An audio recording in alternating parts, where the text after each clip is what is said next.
नमस्कार दोस्तों, स्वागत है आपका डीबी लाइव ब्रेकिंग में। मैं हूं समीर आत्मज मिश्र और मेरे साथ हैं अमलेंदु उपाध्याय। बांग्लादेश में बढ़ता जा रहा है तनाव और उस पर संसद में हंगामा। इस बीच मीडिया भी देख रहा है आपदा में अवसर। आज की ब्रेकिंग न्यूज़ है, इस पर हमारी निगाह रहेगी, इस पर हम आपको अपडेट देते रहेंगे।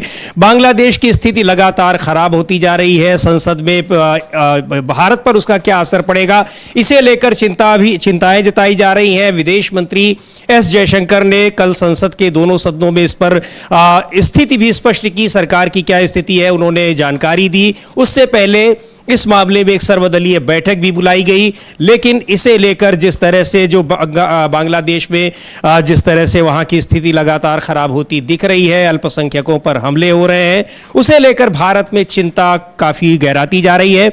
हालांकि एस जयशंकर ने बताया कि वहां रह रहे भारतीय, जिनमें बड़ी संख्या में करीब 9,000 छात्र भी हैं, वो सभी वहां सुरक्षित हैं और अभी उनको वापस बुलाए जाने की जरूरत नहीं है। लगातार सरकार उस स्थिति पर नजर रखे हुए है।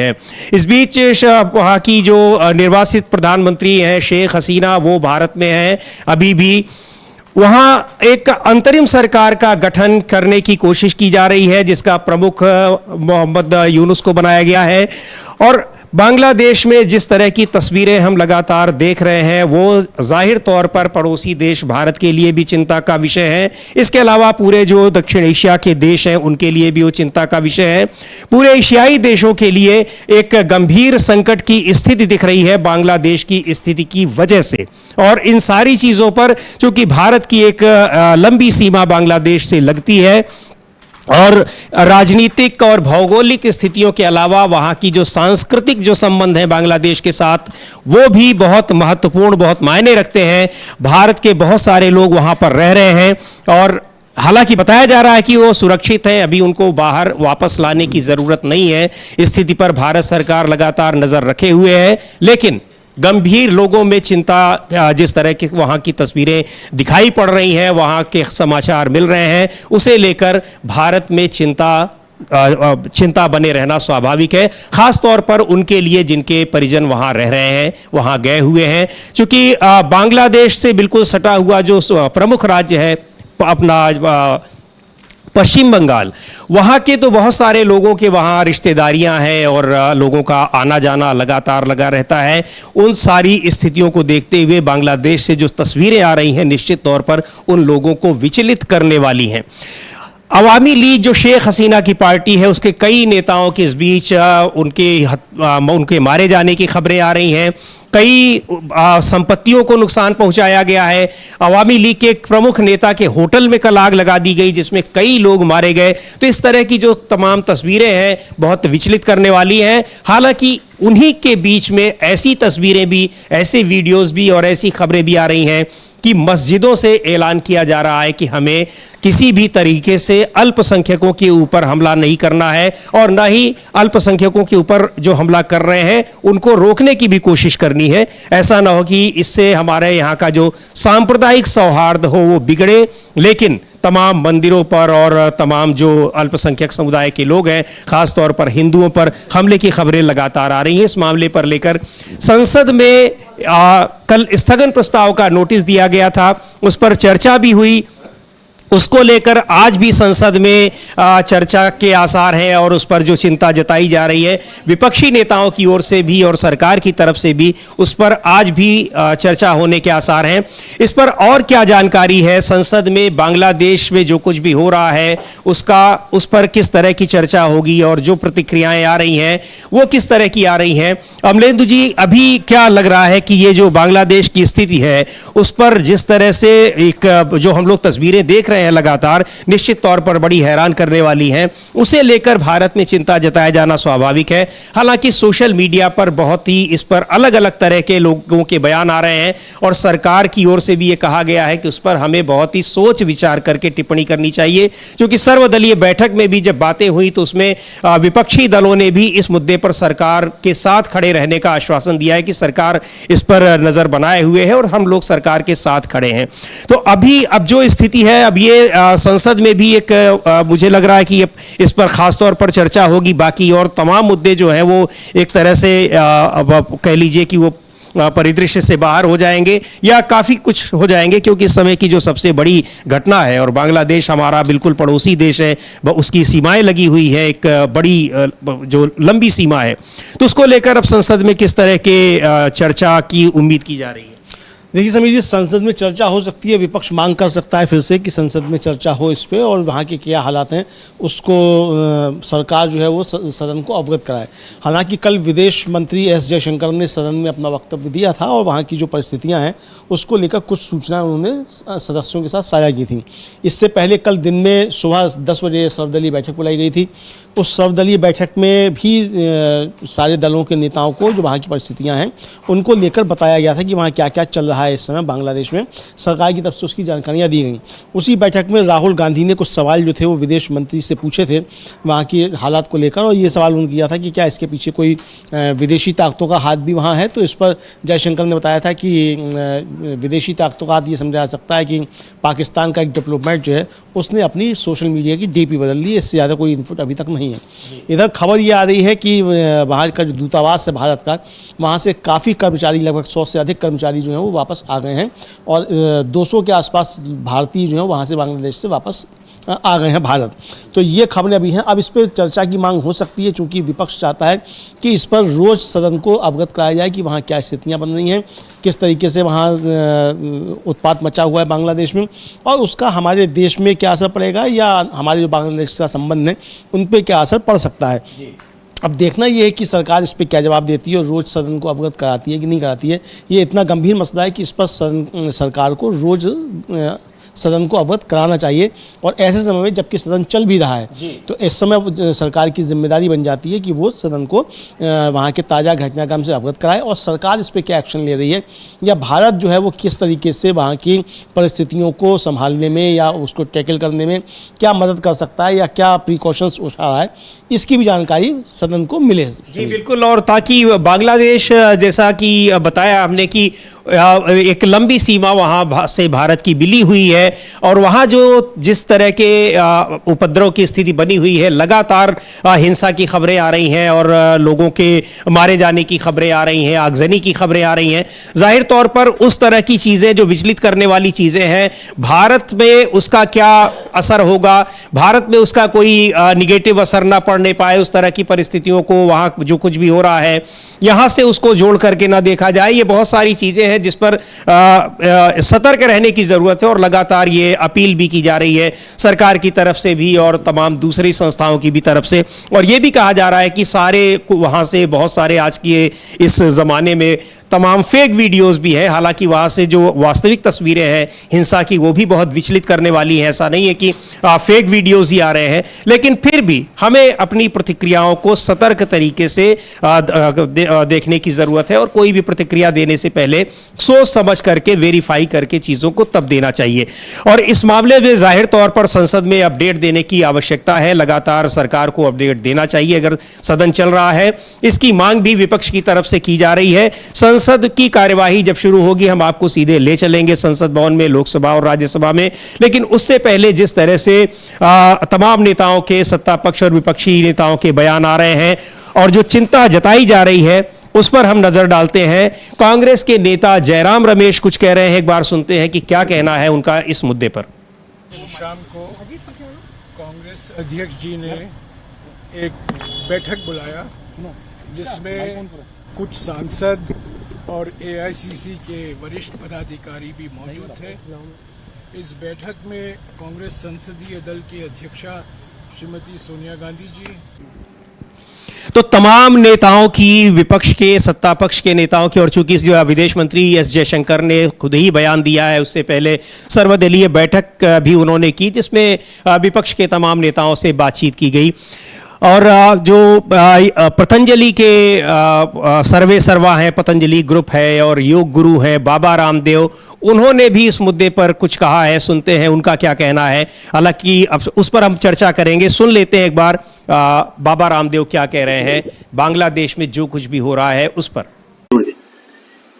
हिंदुओं के घरों, हिंदू मंदिरों और हिंदुओं के व्यावसायिक प्रतिष्ठानों पर जिस तरह से सुनियोजित हमले इस्लामिक कट्टरपंथी ताकतें बांग्लादेश में कर रही है, ये बहुत ही शर्मनाक और खतरनाक है। और मुझे तो आशंका है आगे वहां पर जो हमारे अल्पसंख्यक हिंदू भाई हैं, उनकी मां बहन बेटियों की इज्जत आबरू पर बात ना आ जाए, इसके लिए भारत को चौकन्ना रहना पड़ेगा और पूरी ताकत के साथ अपने अल्पसंख्यक हिंदू भाइयों के साथ पूरे देश को खड़ा होना पड़ेगा। किसी भी तरह से कोई बड़ी दुर्घटना ना हो, इसके लिए कूटनैतिक तौर पर, राजनीतिक तौर पर भारत को प्रयास करने पड़ेंगे। और मैं आश्वस्त हूं कि इस समय भारत के प्रधानमंत्री जो बहुत ही तेजस्वी हैं, यशस्वी हैं और पूरा हिंदुस्तान उनके साथ खड़ा हुआ है। पहली मर्तबा मैं देख रहा हूं बहुत वर्षों के बाद, करीब 2-3 दशकों के बाद, कि भारत का पक्ष और विपक्ष एक साथ इस मुद्दे पर खड़ा हुआ है। और किसी भी हम बुरी से बुरी परिस्थिति का सामना करने के लिए हमें तैयार रहना पड़ेगा और जरूरत पड़ने पर भारत को हस्तक्षेप भी यदि करना पड़े तो भी। जब हमने बांग्लादेश को जन्म दिया, जब हम बांग्लादेश बना सकते हैं, तो वहां पर रहने वाले अपने हिंदू भाइयों की रक्षा करने में भी पूर्ण तरह से समर्थ हैं। और इस भारत के सामर्थ्य को हमें दिखाना होगा, जिससे कि वहां पर रहने वाले हिंदुओं की तरफ कोई आंख ना उठा सके। और दुर्भाग्यपूर्ण तो यह है, राइट, तो बाबा रामदेव वहाँ चिंता जता रहे हैं वहाँ की हिंसा पर, और उनका कहना है कि वहाँ जो हिंदू भाई रह रहे हैं, यानी वहाँ अल्पसंख्यकों पर जिस तरह से हमले हो रहे हैं, उनकी ख़ास चिंता इस पर है और भारत सरकार से एक सख्त कदम उठाने की बात कर रहे हैं। हालांकि अब भारत सरकार को देखना होगा, उसमें उनको भारत सरकार खुद ही उन परिस्थितियों को ऑब्जर्व कर रही है कि उसको कब, कैसे और क्या कदम उठाने हैं। लेकिन ये बाबा रामदेव की अपील है और जाहिर तौर पर एक बड़े लोगों में वो अपना प्रभाव रखते हैं। अमलेंदु जी, बाबा रामदेव की इस अपील के पीछे और ख़ास तौर पर उनकी जो चिंता है वो अल्पसंख्यक लोगों को, वहाँ हिंदू भाइयों को लेकर है, तो क्या ये चिंता वास्तव में तो यहाँ सारे लोगों को उसी बात की चिंता है और वहाँ जो कुछ हो रहा है उसकी भी चिंता है, क्योंकि पड़ोसी देश है और जहाँ भी इस तरह से हिंसा हो रही है, आगजनी हो रही है, लोग बड़ी संख्या में मारे जा रहे हैं, तो जाहिर सी बात है ये सबके लिए चिंता का सबब है। इसका ये बाबा रामदेव के इन चीज़ों के बारे में, चूंकि इनका व्यापार भी अपना काफ़ी जगहों पर फैला हुआ है, तो हिंदू भाइयों की चिंता तो है ही। मुझे लगता है कि जो व्यावसायिक चिंता है वो भी उसके पीछे एक बड़ी वजह है।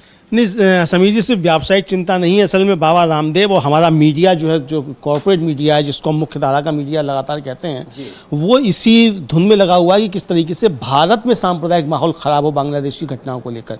और उसी के तहत ये बाबा रामदेव की जो है ये बाइट आई है और बाबा रामदेव जो कुछ बोल रहा है वो इसी के मद्देनजर बोल रहा है कि भारत में स्थितियाँ ख़राब हों, मतलब यहाँ सांप्रदायिक तनाव पैदा हो और भारतीय जनता पार्टी को उसका कुछ लाभ मिले। हालांकि लाभ मिलना नहीं है, क्योंकि अगर लाभ मिलना होता तो 2024 लोकसभा चुनाव में मिल गया होता सांप्रदायिक ध्रुवीकरण का चुनाव का। लेकिन पूरा मीडिया जिस तरीके से लगा हुआ है, बांग्लादेश की घटनाओं को जिस तरीके से हिंदुओं के खिलाफ वहाँ जो है वो करके प्रचारित किया जा रहा है, ये बहुत खतरनाक खेल है। चूँकि वो सिर्फ वो हिंदुओं के खिलाफ नहीं है, वो आंदोलन जो था वो शेख हसीना वाजिद की नीतियों के खिलाफ था और छात्रों का आंदोलन था। अब उसमें कट्टरपंथी ताकतें जुड़ गई हैं, बांग्लादेश नेशनलिस्ट पार्टी उसमें जुड़ गई है, जातीय पार्टी उसमें शामिल है, जमात इस्लामी उसमें शामिल है, तो और बहुत सारी ताकतें उसमें शामिल हो गई हैं। तो वो एक गंभीर चिंता का विषय भारत के लिए इसलिए कि चूंकि लंबी सीमा हमारी लगती है और बांग्लादेश से हमारे संबंध बहुत अच्छे रहे हैं, तो बांग्लादेश के साथ चूंकि हमारे संबंध अच्छे रहे, हमारा पड़ोसी मुल्क है, तो वहाँ की जो परिस्थितियाँ होती हैं, वहाँ जो आंदोलन होते हैं, वो हमको विचलित करते हैं और हमारे यहाँ भी काफ़ी असर डालते हैं। तो भारत की चिंता बांग्लादेश को लेकर इसलिए है कि बांग्लादेश में अगर सब ठीक रहेगा, स्थिर रहेगा, बांग्लादेश से हमारे संबंध अगर ठीक रहेंगे, तो हम अपनी एक लंबी सीमा के प्रति हम निश्चिंत रहेंगे। इसलिए हमारी चिंता है। हमारी चिंता ये नहीं कि वहाँ हिंदुओं के साथ क्या हो रहा है या वहाँ मुसलमानों के साथ क्या हो रहा है, वो उनका आंतरिक मसला है कि वहाँ हिंदुओं के साथ क्या हो रहा है या मुसलमानों के साथ क्या हो रहा है, वो उनका आंतरिक मसला है। हमारा मसला ये है कि हमारी सीमा सुरक्षित रहे, एक हमारे पड़ोसी मुल्क में डेमोक्रेसी कायम रहे, चूँकि अगर डेमोक्रेसी रहेगी तो यहाँ भी डेमोक्रेसी है, तो दोनों सरकारों के बीच आदान प्रदान ठीक ढंग से हो पाएगा, कायदे की बातचीत हो पाएंगी, मसलों को समझा जा सकेगा। हमारी चिंता ये है, भारत की चिंता ये है, लेकिन इस मीडिया की और रामदेव की और भारतीय जनता पार्टी की चिंता ये है कि किस तरीके से भारत में सांप्रदायिक ध्रुवीकरण जो पैदा किया जाए। बिल्कुल, और यही सबसे बड़ी चिंता है किस तरह से ना किया जाए उन चीज़ों को। और ये बार बार जो जिम्मेदार लोग हैं वो यही अपील कर रहे हैं कि वहाँ क्या ये आंतरिक मामला है, उसको अगर हम भारत से जोड़ करके देखेंगे तो निश्चित तौर पर वो हमारे लिए एक नुकसानदायक होगा, हमारे यहाँ फिर चिंता का विषय बन जाएगा। हमारे यहाँ की जो आंतरिक सुरक्षा है और आंतरिक स्थिति है, हमारा जो सांप्रदायिक सद्भाव है वो खतरे में पड़ सकता है। इस बीच शिवसेना की नेता और राज्यसभा सदस्य प्रियंका चतुर्वेदी ने भी इस मुद्दे पर कुछ कहा है। सुनते हैं एक बार क्या कह रही हैं वो। जल्द से जल्द वहाँ पे स्थिरता हो और पीस बहाल हो। जिस तरीके के दृश्य सामने आ रहे थे, जिस तरीके से मुजीबुर रहमान जी की स्टैच्यू को गिराने की कोशिश की जा रही थी और शेख हसीना जी को इंडिया आना पड़ा, तो चिंताजनक स्थिति थी। पर जल्द से जल्द वहाँ पे स्थिरता हो और सरकार एक बहाल हो, जैसे जनता की जो मांगे हैं, जनता की जो अपेक्षा है उनकी सरकार से, वो फिर से अपनी गवर्नमेंट की तरफ देख सके। क्योंकि अगर वहां पे अस्थिर सिचुएशन रहेगा तो वो सभी के लिए हानिकारक है, खास करके पूरे रीजन के लिए हानिकारक है। कल उनके सुओ मोटो स्टेटमेंट में भी जयशंकर जी ने बताया कि कैसे 19,000 हमारे इंडियंस हैं, जिसमें से काफी संख्या में हमारे स्टूडेंट्स हैं, तो कैसे जल्द से जल्द उनको वापस देश में लाया जाए या उनके लिए एक सेफ एनवायरनमेंट बना जाए जब तक वो वापस देश नहीं लौटते हैं। इन सारी चीजों पे सरकार ध्यान देगी, यही सरकार से उम्मीद है।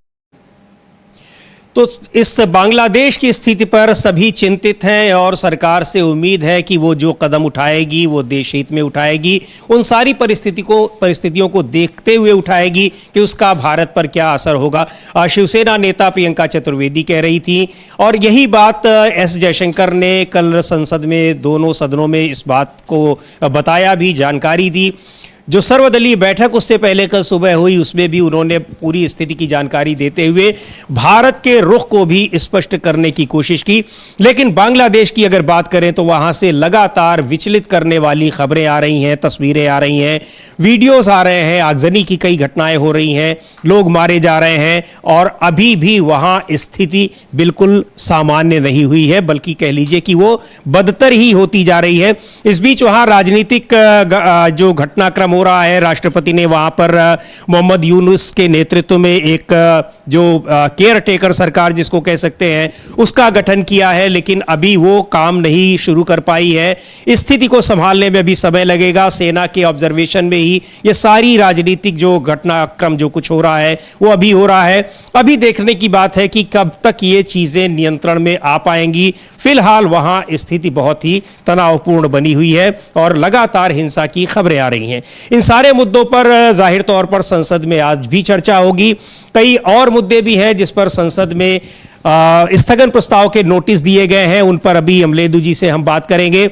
लेकिन इस दौरान जो बांग्लादेश को लेकर जो खबरें आ रही हैं, जो गंभीर खबरें आ रही हैं, भारत से चूंकि लगा हुआ देश है, जाहिर तौर पर भारत में चिंता का सबब है। तो वहां पर उस मुद्दे पर चर्चा के लिए भी लोकसभा और राज्यसभा में आज उम्मीद की जा रही है कि आज भी शायद एस जयशंकर कुछ सुओ मोटो बयान उसी तरह से दें जैसा उन्होंने कल दिया था। बहरहाल संसद की कार्यवाही जब शुरू होगी तो हम आपको वहां ले चलेंगे, लेकिन आज किन मुद्दों पर स्थगन प्रस्ताव के नोटिस दिए गए हैं, अमलेंदु जी उसकी जानकारी देंगे। दो मुद्दों पे स्थगन प्रस्ताव के नोटिस दिए गए हैं लोकसभा में। मरिक्कम टैगोर जो कांग्रेस के सांसद हैं उनकी तरफ से कास्ट सेंसस के लिए दिया गया है नोटिस, और ये कास्ट सेंसस का नोटिस जो है वो देखिए, कास्ट सेंसस बड़ा मसला बनता जा रहा है, जातिगत जनगणना।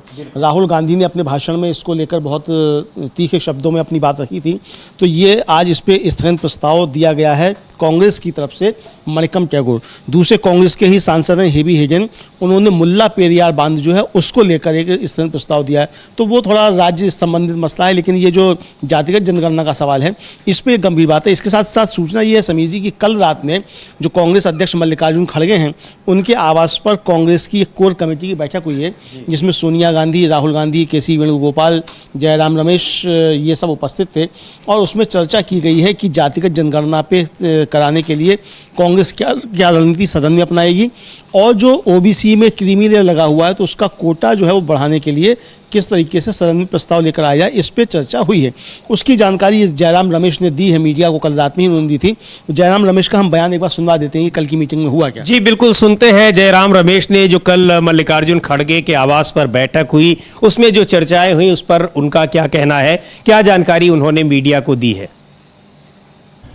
जिसमें कुछ सांसद और एआईसीसी के वरिष्ठ पदाधिकारी भी मौजूद थे। इस बैठक में कांग्रेस संसदीय दल की अध्यक्षा श्रीमती सोनिया गांधी जी और पूर्व कांग्रेस अध्यक्ष और लोकसभा में विपक्ष के नेता राहुल गांधी जी भी मौजूद थे। इस बैठक का विषय था जो अभी कुछ ही दिन पहले सुप्रीम कोर्ट ने निर्णय दिया है, SC ST सब कैटेगराइजेशन जो कहलाता है कोटा विद इन कोटा, उस मुद्दे को लेकर चर्चा हुई। करीब 1.5 घंटे तक ये बैठक चली। इसके बाद कांग्रेस अध्यक्ष हमारे कांग्रेस राज्यों के मुख्यमंत्रियों से मुलाकात करेंगे और हमारे अलग अलग प्रदेश कांग्रेस कमेटी जो है उनके नेताओं, उनके अध्यक्ष से भी बात करेंगे और अगले कुछ ही दिनों में कांग्रेस पार्टी अपना फैसला तय करेगी इस निर्णय को लेकर। पर 2 बातें बिल्कुल साफ आज निकल कर आई। जो पिछले करीब 6-7 महीने से राहुल गांधी जी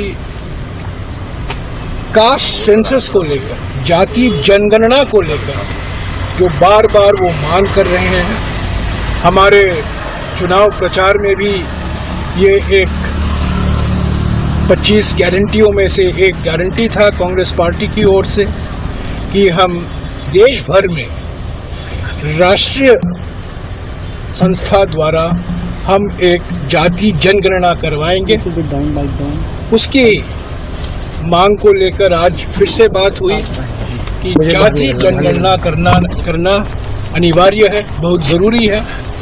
और दूसरी बात जो है, जो हमने गारंटी दी थी हमारे चुनाव प्रचार में, जो 50% का सीमा लगाया गया है दलित, आदिवासी और ओबीसी आरक्षण को लेकर, SC ST और ओबीसी के आरक्षण को 50% का सीमा जो लगा गया है, उस पर जो हमने मांग की है, राहुल गांधी जी ने भी की है, हमारे कांग्रेस अध्यक्ष ने भी की है कि हमें एक संविधान का संशोधन लाना चाहिए ताकि ये 50% सीमा हटाया जाए। पर इसके बाद ये तय हुआ कि कांग्रेस अध्यक्ष हमारे मुख्यमंत्रियों से, हमारे PCC अध्यक्षों से और समाज के तो जाति जनगणना पर बातचीत हुई कांग्रेस पार्टी की मीटिंग में, जो कांग्रेस अध्यक्ष मल्लिकार्जुन खड़गे के आवास पर बुलाई गई थी। जयराम रमेश कांग्रेस के वरिष्ठ नेता हैं, बता रहे थे कि क्या उसमें बात हुई। जाति जनगणना को लेकर, इस पर जाति जनगणना यानी कास्ट सेंसस कराए जाने की मांग को लेकर संसद में ये बात उठेगी। संसद में एक दिन पूरा गतिरोध भी देखने को मिला, जिस पर नारेबाजी की गई संसद के बाहर भी और संसद के भीतर भी। प्रश्नकाल काफी देर तक बाधित रहा और उसके बाद प्रश्नकाल को स्थगित करना पड़ा। तो जाति जनगणना को, और जैसा जयराम रमेश बता रहे थे कि चुनाव के दौरान जो उनकी जो कुछ गारंटियां थी, उनमें एक गारंटी ये भी थी जाति जनगणना कराए जाने को लेकर। तो इसको लेकर अब संसद में कांग्रेस पार्टी और विपक्ष यानी इंडिया गठबंधन पूरे जोर शोर से इस मुद्दे को संसद में गरमाने के मूड में है।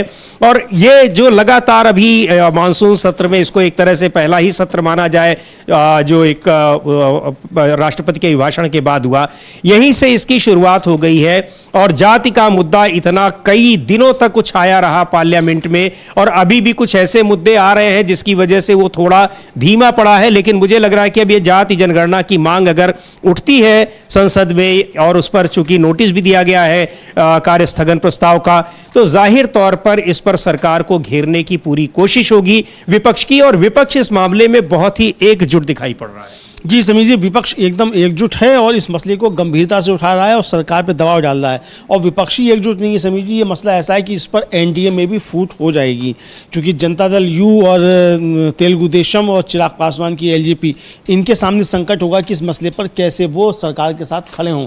तो उनको खड़ा होना पड़ेगा विपक्ष के साथ में, और इसीलिए राहुल गांधी ने चेतावनी भरे शब्दों में कहा था कि हम इसी सदन से पास करके दिखाएंगे। चूँकि ये सरकार अल्पमत की सरकार है और ये सरकार बैसाखियों पर टिकी हुई है, तो जो बैसाखियाँ हैं वो दोनों बैसाखियां भी इसी के समर्थन में है, जातिगत जनगणना के। तो इन बैसाखियों के सामने संकट ये होगा कि वो कैसे इसका विरोध करें, क्योंकि ये उनके भी मुद्दे जनता दल यूनाइटेड के लिए तो और भी संकट की स्थिति है कि वो इधर जाए कि उधर जाए, क्योंकि वो अपने राज्य में जब वो भारतीय जनता पार्टी के साथ नहीं थे, एनडीए में नहीं थे, तो जातिगत जनगणना करा चुके हैं। अब पूरे देश में अगर इसकी मांग हो रही है तो वो कैसे, इसमें अगर सरकार नहीं करा रही है तो उसका कैसे साथ दे पाएंगे, ये उनके लिए बड़ी विकट स्थिति होगी। विकट स्थिति ये भी है समीर जी कि वो सिर्फ साथ मतलब करा ही नहीं चुके हैं, बल्कि जो विवाद हुआ कि जब राहुल गांधी ने कहा कि हमारे दबाव में इन्होंने कराया, तो नीतीश कुमार का दावा था कि वो उन्होंने कराई जातीय सर्वे उन्होंने कराया।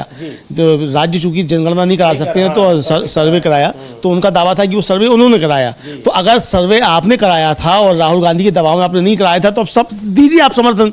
ये संकट जेडीयू के सामने होगा। तो मतलब जेडीयू को फांस दिया एक तरीके से विपक्ष ने और खासतौर से राहुल गांधी ने कि इस मुद्दे पर आपको सरकार का साथ छोड़ना पड़ेगा, या सरकार मजबूर हो जाएगी खुद उसको घोषणा करनी पड़े कि हाँ जातिगत जनगणना कराएंगे। दोनों स्थितियों में समीर जी बेइज्जती जो होनी है या जो सरकार की होनी है, मोदी जी की होनी है, क्योंकि मोदी जी इस मसले पर खिलाफ खड़े हुए जातिगत जनगणना के। पूरी भारतीय जनता पार्टी जातिगत जनगणना के खिलाफ जहर उगल रही है। तो ये समझा जा सकता है कि राहुल गांधी ने और विपक्ष ने इस मसले को गंभीरता से उठाकर एनडीए में जो है वो दो फाड़ की स्थिति पैदा कर दी है समीर जी। और एक बड़ी अजीब सी स्थिति सरकार के लिए है कि अगर वो कराते हैं तो फिर विपक्ष का ये होगा कि ये हमारे दबाव पर करा रहे हैं, नहीं कराते हैं तो फिर उसके लिए एक जो ओबीसी वोट बैंक है, जो जिस पर पिछले 10 साल में भारतीय जनता पार्टी को काफ़ी उनके साथ वो लगा रहा और उसका फायदा भारतीय जनता पार्टी को मिला।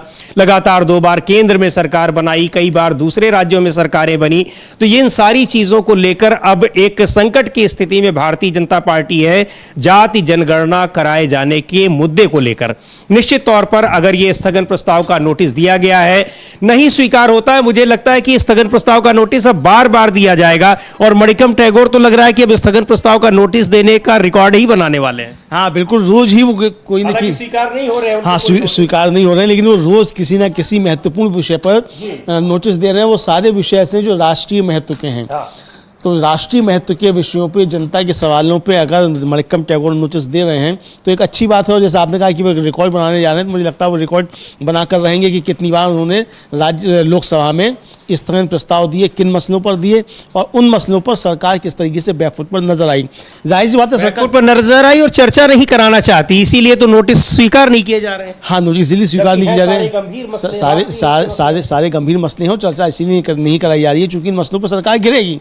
तो स्पीकर जो है वो सरकार को बचाने का जो काम कर रहे हैं वो इसलिए कर रहे हैं ताकि वो सरकार बचे और इन गंभीर मसलों पर चर्चा नहीं हो पाए, इसलिए ये सारे स्थगन प्रस्ताव अस्वीकार किए जा रहे हैं। अब देखते हैं कि आज ये स्थगन प्रस्ताव स्वीकार किया जाता है नहीं किया जाता है। हालांकि आशा यही है कि स्वीकार नहीं किया जाएगा, लेकिन अगर स्वीकार कर लिया गया धोखे से भी, तो फिर जनता दल यू, चिराग पासवान, जीतन राम मांझी और चंद्रबाबू नायडू, इनकी पार्टियों के सामने बहुत संकट खड़ा हो जाएगा सदन के अंदर से।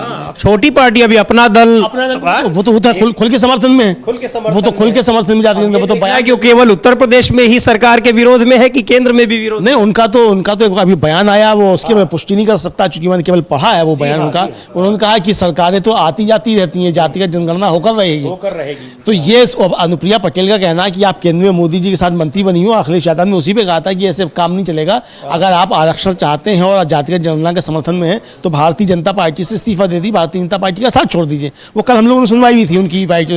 अगर अखिलेश यादव की वो बाइट हो तो एक बार फिर से उसको हम सुनाना चाहेंगे अपने दर्शकों को, जिसमें उन्होंने जो एनडीए गठबंधन के सहयोगी दल हैं उनको एक तरह से चैलेंज किया कि अगर आप वास्तव में जातिगत जनगणना के कास्ट सेंसस के फेवर में हैं, जैसा कि कुछ नेताओं ने, खासतौर पर अपना दल एस की नेता अनुप्रिया पटेल ने कहा है, तो आप उनकर इस मामले को लेकर अगर आप सरकार के विरोध में हैं तो खुल करके आइए और बिना इस तरह से काम नहीं चलेगा कि सरकार के साथ भी रहिए और विरोध भी करते रहिए। तो कुल मिलाकर हम देख रहे हैं कि ये जो जातिगत जनगणना का मसला है, इसे लेकर सरकार घिरी हुई है और विपक्ष उसको लगातार घेरने की कोशिश में है। संसद के भीतर ये मसला उठा, उसके बाद अब ये इस पर स्थगन प्रस्ताव का नोटिस दिया गया है।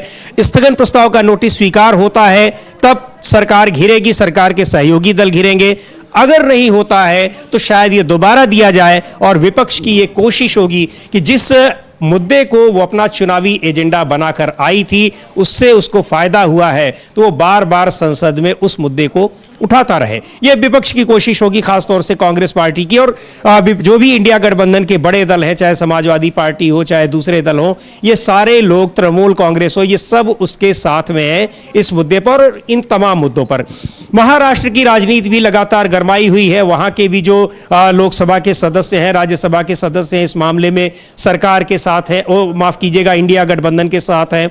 और एनडीए गठबंधन में, जिसको वहां महाविकास अघाड़ी कहा जाता है, लगातार बिखराव की स्थिति दिखाई पड़ रही है। उद्धव ठाकरे 2 दिन से यहां दिल्ली में हैं। उनका कल तक का प्रोग्राम है 8 अगस्त तक का। इस बीच में उन्होंने तमाम नेताओं से मुलाकात की है।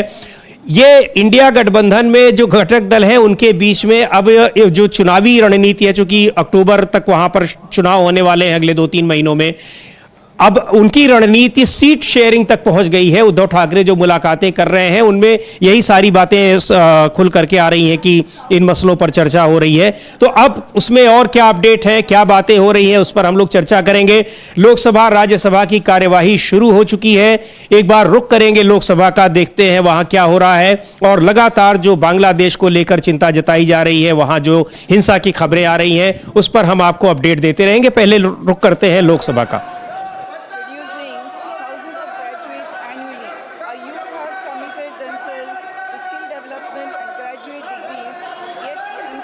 Opportunities are a few. They have to migrate to Tier 1 cities like Bengaluru. Such is a growing reality of many such Tier 2 and Tier 3 cities. With its low cost of living, good infrastructure, education ecosystem, and excellent connectivity, Davangere is an ideal destination for IT business. Decongesting the capital city and fostering balanced growth across the region is the need of the hour. My question to Honourable Minister is, has the government formulated a concrete strategy and effective environment policy for developing new IT hubs in the country? Will the government provide financial incentives to IT companies to get them set up IT hubs in the Tier 2 and Tier 3 cities? Thank you, sir. Honorable Speaker, sir, as far as what the member... माननीय सदस्य, आप एक ही party के लोग हो, अलग अलग राज्यों की लड़ाइयाँ क्या कर रहे हो? आप सब एक ही पार्टी के लोग हो, अलग अलग राज्यों की लड़ाइयाँ ला रहे हो आप। नो, ये राज्यों का विषय यहाँ मत लाइए। आप एक ही पार्टी के सदस्य हैं, एक राज्य अलग बोल रहा है, एक राज्य अलग बोल रहा है, ठीक नहीं है। माननीय मंत्री। Respected Speaker, sir, as far as the question raised by the honourable member regarding the IT hubs, I would like to inform through you to the member that as far as Davangere is concerned, the Lok Sabha, that the Ministry of Electronics and IT has set up a software technology park in that particular region, and as of now the built up area of that technology park is 10,000 square feet, but the policy of setting up technology parks is such that if the state government does give 2 acres and a built up space area of 50,000 square feet, the Ministry of Electronics and IT is prepared to set up the park there. As of now, 10,000 square feet of built up space area and a park is functional. There are about 6 companies which are operational and using the incubation facilities. There are also 1 company which is doing export through this software technology park. And as far as the question raised about IT hubs, the government of India doesn't specifically ensure or have any policy for IT hubs, but state governments do ensure some IT cities and high-tech cities where they give infrastructure, connectivity. As far as the Government of India is concerned, we have taken up many policies and programs to ensure that India does become more digitally inclined, and I'm happy to state that as far as our country goes, under the leadership of Prime Minister Narendra Modi, there are about 100 crore mobile users and about 70 crore internet users in this country, which is very phenomenal. And in times to come, the dominance of any country will be judged by its space in the cyberspace. And India is very well placed for that. We have come out with various initiatives and schemes, which I can tell that electronics manufacturing hubs are being set up. Under the electronic manufacturing hubs, it's a 200-acre land if it's available. A matching grant from the central government will be done, whatever participation the state government does. There are other schemes as well, which I would like to bring to the notice of the member and the House, that the Government of India is championing. We have this next generation incubation scheme for startups. We have the technology incubation and development centers under the TIDE scheme. We have another scheme, Samrid, where we have a grant of 40 lakhs for startups to accelerate their already started work. We have a Genesis scheme, which is an outlay of 490 crores. We have other initiatives in the rural areas, especially the tier 2 and tier 3 cities. That is where the focus is, because as of now, the IT sector is more or less concentrated in the 7 metros. We in the government plan to take तो लोकसभा में प्रश्नकाल की कार्यवाही चल रही है और इस पे बांग्लादेश के मुद्दे को लेकर जिस तरह से पूरे देश में एक चिंता का माहौल है, वहाँ से जो विचलित करने वाली खबरें आ रही हैं वो बड़ी बहुत ही गंभीर हैं और उन स्थितियों पर सरकार लगातार नज़र बनाए हुए है। कल विदेश मंत्री एस जयशंकर ने लोकसभा और राज्यसभा में वहाँ की स्थिति को लेकर और भारत का जो रुख है उस पर उन्होंने बात की, स्पष्ट किया। उससे पहले सर्वदलीय बैठक भी हुई, लेकिन तमाम तरह के बयान उस पर आ रहे हैं और कई राजनीतिक दलों की ओर से तो आ ही रहे हैं, जो गैर राजनीतिक लोग हैं उनकी तरफ से भी वहाँ की स्थितियों पर चिंता जताई जा रही है। बाबा रामदेव ने वहाँ की स्थितियों पर चिंता जताई है और कहा है कि जिस तरह से वहाँ हिंदू अल्पसंख्यकों पर हमले हो रहे हैं वो बहुत गंभीर बात है और उसको रोकने के लिए सरकार को कोशिश करनी चाहिए, यानी एक तरह से वो सरकार पर वहाँ दखल देने का दबाव डाल रहे हैं। लेकिन सरकार ने खुद ही स्पष्ट किया है कि जो भी स्थिति है उस पर हमारी नजर है और सरकार जो कुछ भी करना है वो करने के लिए पूरी तरह से तैयार है, सक्षम है। फिलहाल स्थिति पर नजर रखे हुए हैं। वहां से कई जो वहां उच्चायोग में काम करने वाले लोग हैं, करीब 200 लोग ढाका से भारत आए हैं। इसके अलावा भी कई लोग आ रहे हैं। ढाका से दिल्ली की जो फ्लाइट्स हैं वो पहले बंद हो गई थी। इस तरह से वहां जब अराजकता हुई और प्रधानमंत्री शेख हसीना को ढाका छोड़ करके दिल्ली आना पड़ा, भारत आना पड़ा, लेकिन उसके बाद से कुछ फ्लाइट्स दोबारा शुरू हो गई हैं।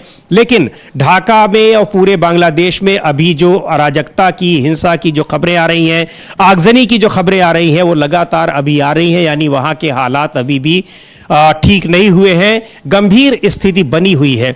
बहरहाल वहां सेना के सुपरविजन में, सेना के ऑब्जर्वेशन में अंतरिम सरकार का गठन किया जा रहा है। मोहम्मद यूनुस जो अर्थशास्त्री हैं, नोबेल पुरस्कार विजेता हैं, 80 साल से ज़्यादा उनकी उम्र है, शायद 84 साल के करीब उनकी उम्र है। उनके नेतृत्व में एक अंतरिम सरकार के गठन की कोशिश की जा रही है। बहरहाल जो भी अपडेट है उस पर हम देते रहेंगे, लेकिन संसद में इस पर चर्चा अभी जाहिर तौर पर होगी और स्थगन प्रस्ताव का नोटिस भी दिया गया है बांग्लादेश के मुद्दे पर चर्चा के लिए कि वहाँ की स्थितियों का भारत पर किस तरह से प्रभाव पड़ सकता है और सरकार किस तरह से उन चीज़ों से निपटने की कोशिश कर रही है, क्या उसकी रणनीति है, क्या उसकी तैयारी है। तो इस पर स्थगन प्रस्ताव को लेकर, और चूंकि कल विदेश मंत्री ने खुद भी इस पर बयान दिया था, तो ये स्थगन प्रस्ताव दिया है, इसके बारे में ज्यादा जानकारी अमलेंदु जी देंगे। स्थगन प्रस्ताव का नोटिस जो दिया गया है और इस पर चर्चा की मांग की जा रही है। चूंकि सदन चल रहा है इसलिए हर दिन शायद अपडेट देने के लिए कहा जाएगा, सरकार पर दबाव डाला जाएगा। वैसे सरकार ने कल विदेश मंत्री एस जयशंकर ने सर्वदलीय बैठक के बाद खुद ही संसद के दोनों सदनों में ये अपना बयान दिया था, जो स्पष्टीकरण दिया था, जो सरकार का जो रुख है उसके बारे में जानकारी दी। जी बिल्कुल, और इस पर लगातार दबाव डाला जा रहा है, सरकार रोज इसकी जानकारी दे। आज भी जो केसी वेणुगोपाल कांग्रेस के महासचिव हैं उनका बयान आया है कि सरकार ने आश्वस्त किया है कि वो उस पर निगाह रखे हुए है, और हम भी जो है बहुत बारीकी के साथ, बहुत नज़दीकी के साथ बांग्लादेश के घटनाक्रम पर नज़र बनाए हुए हैं, और कोई भी बात होती है तो हम सरकार से इस पर संपर्क करेंगे, इस तरीके का बयान उन्होंने दिया है। लेकिन विपक्ष की मांग ये है कि सरकार को सदन में भी रोज जो है वो इसके विषय में अवगत कराना चाहिए, सांसदों को, सदन को अवगत कराना चाहिए कि बांग्लादेश में क्या परिस्थितियां बन रही है, सरकार वहां क्या एक्शन ले रही है। अब जैसे दूतावास से वहां कर्मचारी वापस बुला लिए गए, तो दूतावास से ही कर्मचारी क्यों वापस बुलाएगा? अब ये सवाल उठेंगे। कल तक कहा जा रहा था कि सभी सुरक्षित है, किसी को आने की जरूरत नहीं है, तो क्या दूतावास के कर्मचारियों को ही सुरक्षित निकाला जाना है? वहाँ जो 12-13 हज़ार जो भारतीय हैं जो वहाँ काम के लिए गए हुए हैं और छात्र हैं, उनको निकाला जाना जरूरी नहीं है। तो यानी आप दूतावास के कर्मचारियों को आप पहले निकाल लाए और आपने वहाँ उनको छोड़ दिया, आपने 12,000-13,000 नागरिकों को। बिल्कुल, संसद में बात होगी, चर्चा होगी तो ये सारे मुद्दे उठाए जाएंगे और इस पर जवाब देना होगा। एक बार सुनते हैं केसी वेणुगोपाल जो कांग्रेस के नेता हैं क्या कह रहे हैं, और संसद में चर्चा की मांग बांग्लादेश के मुद्दे पर इसीलिए की जा रही है। स्थगन प्रस्ताव का नोटिस दिया गया है कि पड़ोसी देश है, वहां पर इतनी अराजकता इस समय हो रही है, राजनीतिक शून्य की स्थिति वहां बनी हुई है। इन परिस्थितियों में भारत पर क्या प्रभाव पड़ रहा है, भारत के लोग वहां कैसे सुरक्षित हैं, इन सब पर चर्चा के लिए एक नोटिस दिया गया है स्थगन प्रस्ताव का। सुनते हैं केसी वेणुगोपाल को, कांग्रेस नेता जो हैं। Yesterday, we already raised the concern about the Indian students and the minorities who was living in the Bangladesh also. We raised that concern. Government is saying they are looking into it. We are also closely monitoring the actions from the government of India. Kerala CM says that the allegations made by Bhupender Yadav regarding they are saying he said that the policy of the Kerala government has caused the Wayanad landslide. How do you look at that? And Kerala CM said Our stand is very clear now. This is not the time for blame game. Whether it is center or state, blaming each other is avoidable, totally avoidable. Entire country is now weeping. Still bodies are inside the mud. Funeral is happening every day. This type of tragedy happened. A responsible political party has a responsibility to go along with everybody on rescue operations and rehabilitation process. This is what our stand very clearly. This is an unwanted controversy is creating by the center.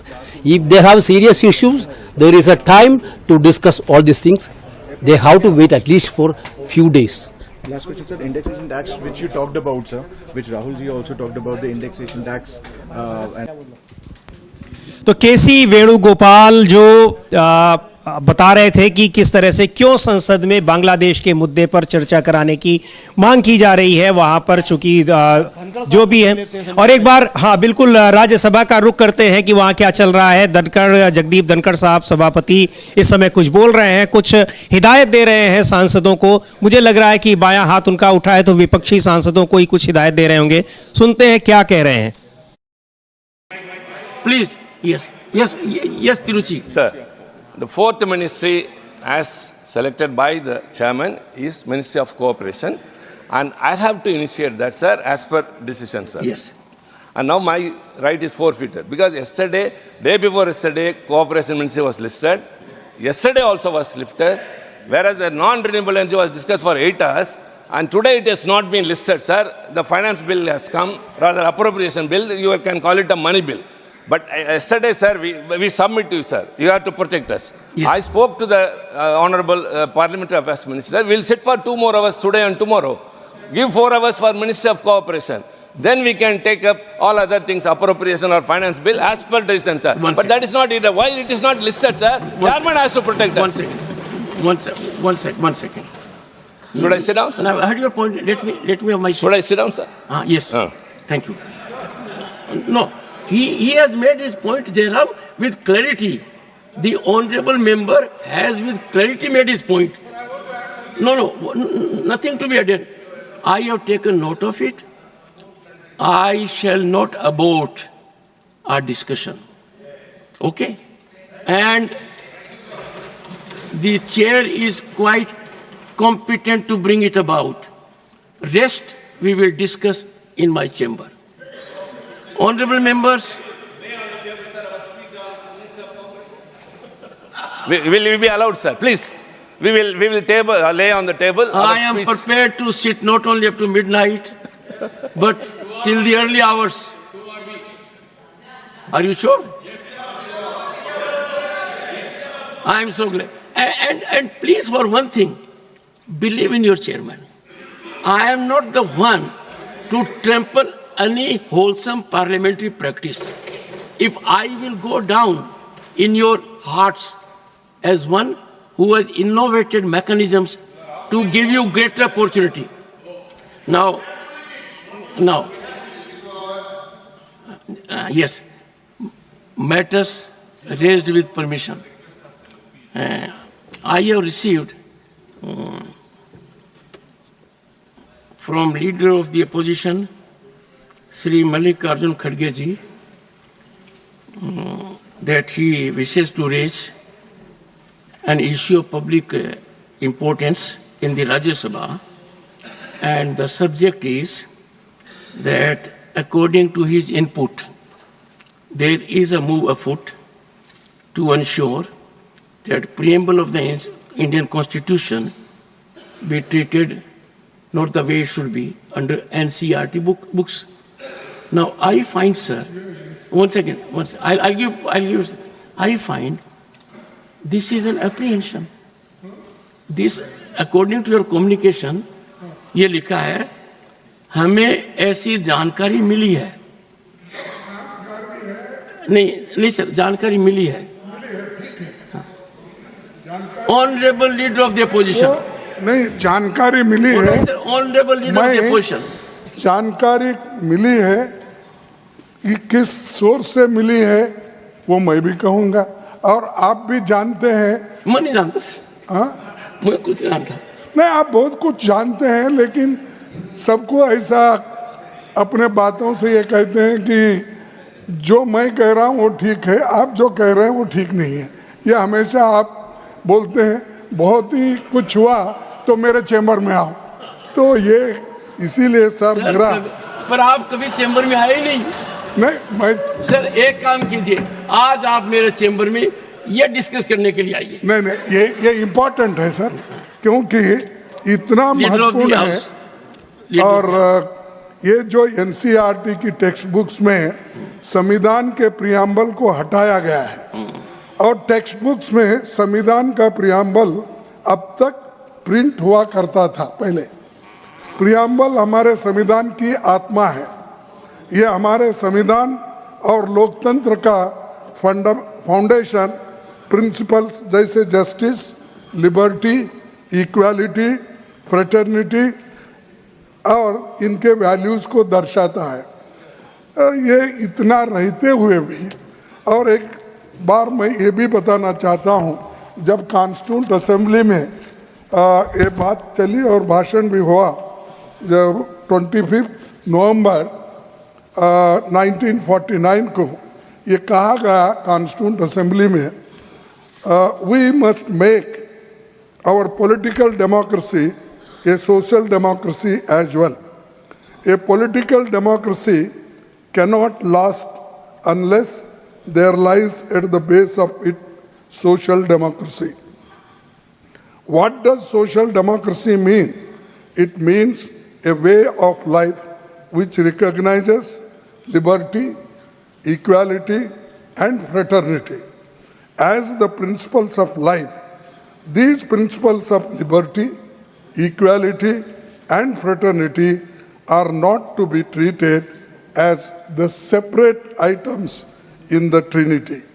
They form a union of Trinity in the sense that to avoid to diverse one from the other is to defeat the very purpose of democracy. आप सभी इस बात से सहमत होंगे कि हर नागरिक को और ख़ास तौर पर हमारी भावी पीढ़ी को स्वतंत्रता सेनानियां, संविधान निर्माताओं, लोकतंत्र संविधान और उसके फाउंडेशनल प्रिंसिपल्स एंड वैल्यूज़ के बारे में जानना ही चाहिए। हमारे महान नायक महात्मा गांधी जी, पंडित नेहरू, डॉक्टर अंबेडकर, सरदार पटेल, मौलाना आज़ाद और अन्य आज़ादी के आंदोलन में इन मूल्यों के लिए कितनी कुर्बानी दी है ये आप जानते हैं। बीजेपी सरकार ने पराजय के बाद पहले तो बाबा साहेब की प्रतिमा, गांधी जी की प्रतिमा को हटाकर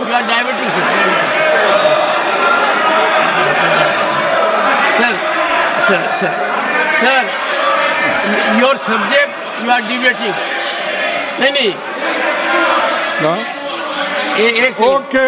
ओके मैं छोड़ के आ जाऊँ। नहीं आपको क्यों इतना दर्द होता? हम जो कहते हैं हम कहते नहीं, उसको अगर रिप्लाई देना है तो वो देने दो। बीजेपी सरकार ने पराजय के बाद पहले बाबा साहब और महात्मा गांधी जी की प्रतिमा को हटाकर अलग किया, फिर संविधान से छेड़छाड़ हो रही है। पर मैं चेतावनी देता हूं कि ऐसे बदलाव देश के लोगों को स्वीकार नहीं होगा। आरएसएस और बीजेपी अपनी सांप्रदायिक विचारधारा को देश के लोगों पर थोपने के लिए पाठ्यक्रम के साथ छेड़छाड़ कर रही है और एनसीईआरटी ने ये जो कदम उठाया है ये ठीक नहीं है। हाल के दिनों में पाठ्यक्रम में Nothing else will go on record now. Nothing else will go on record now. And I will look into what has to be deleted. Last 4 minutes to be deleted.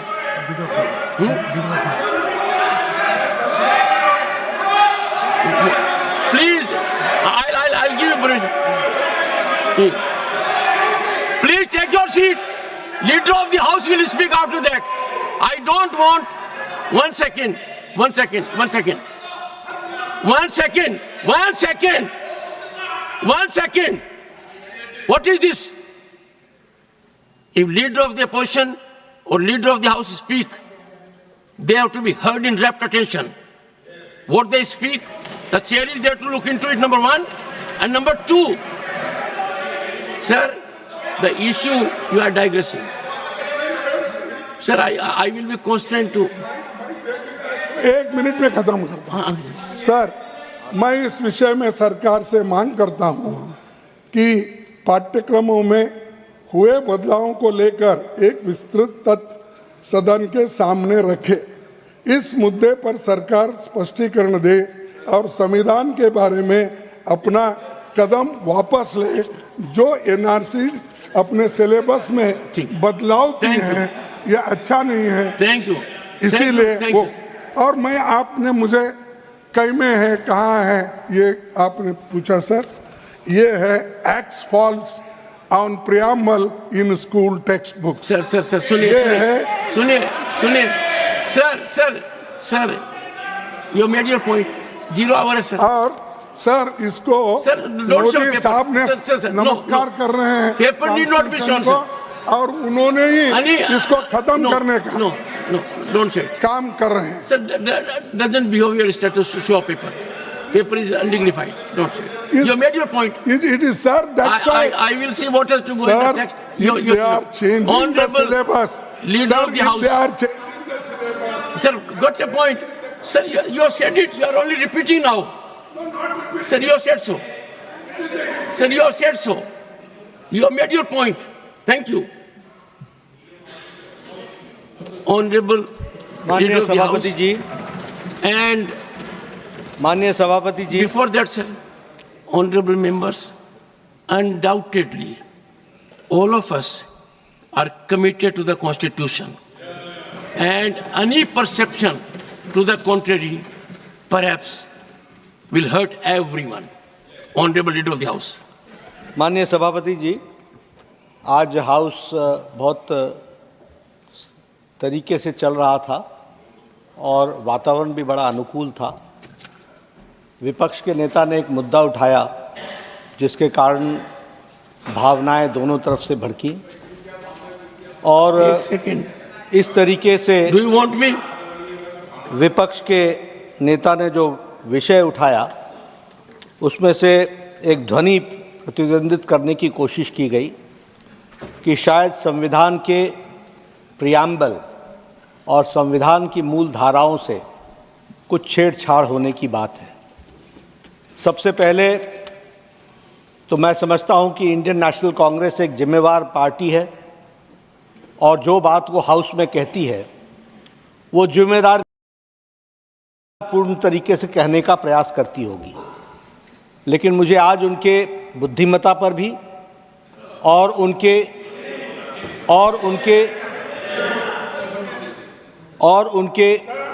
नियतन पर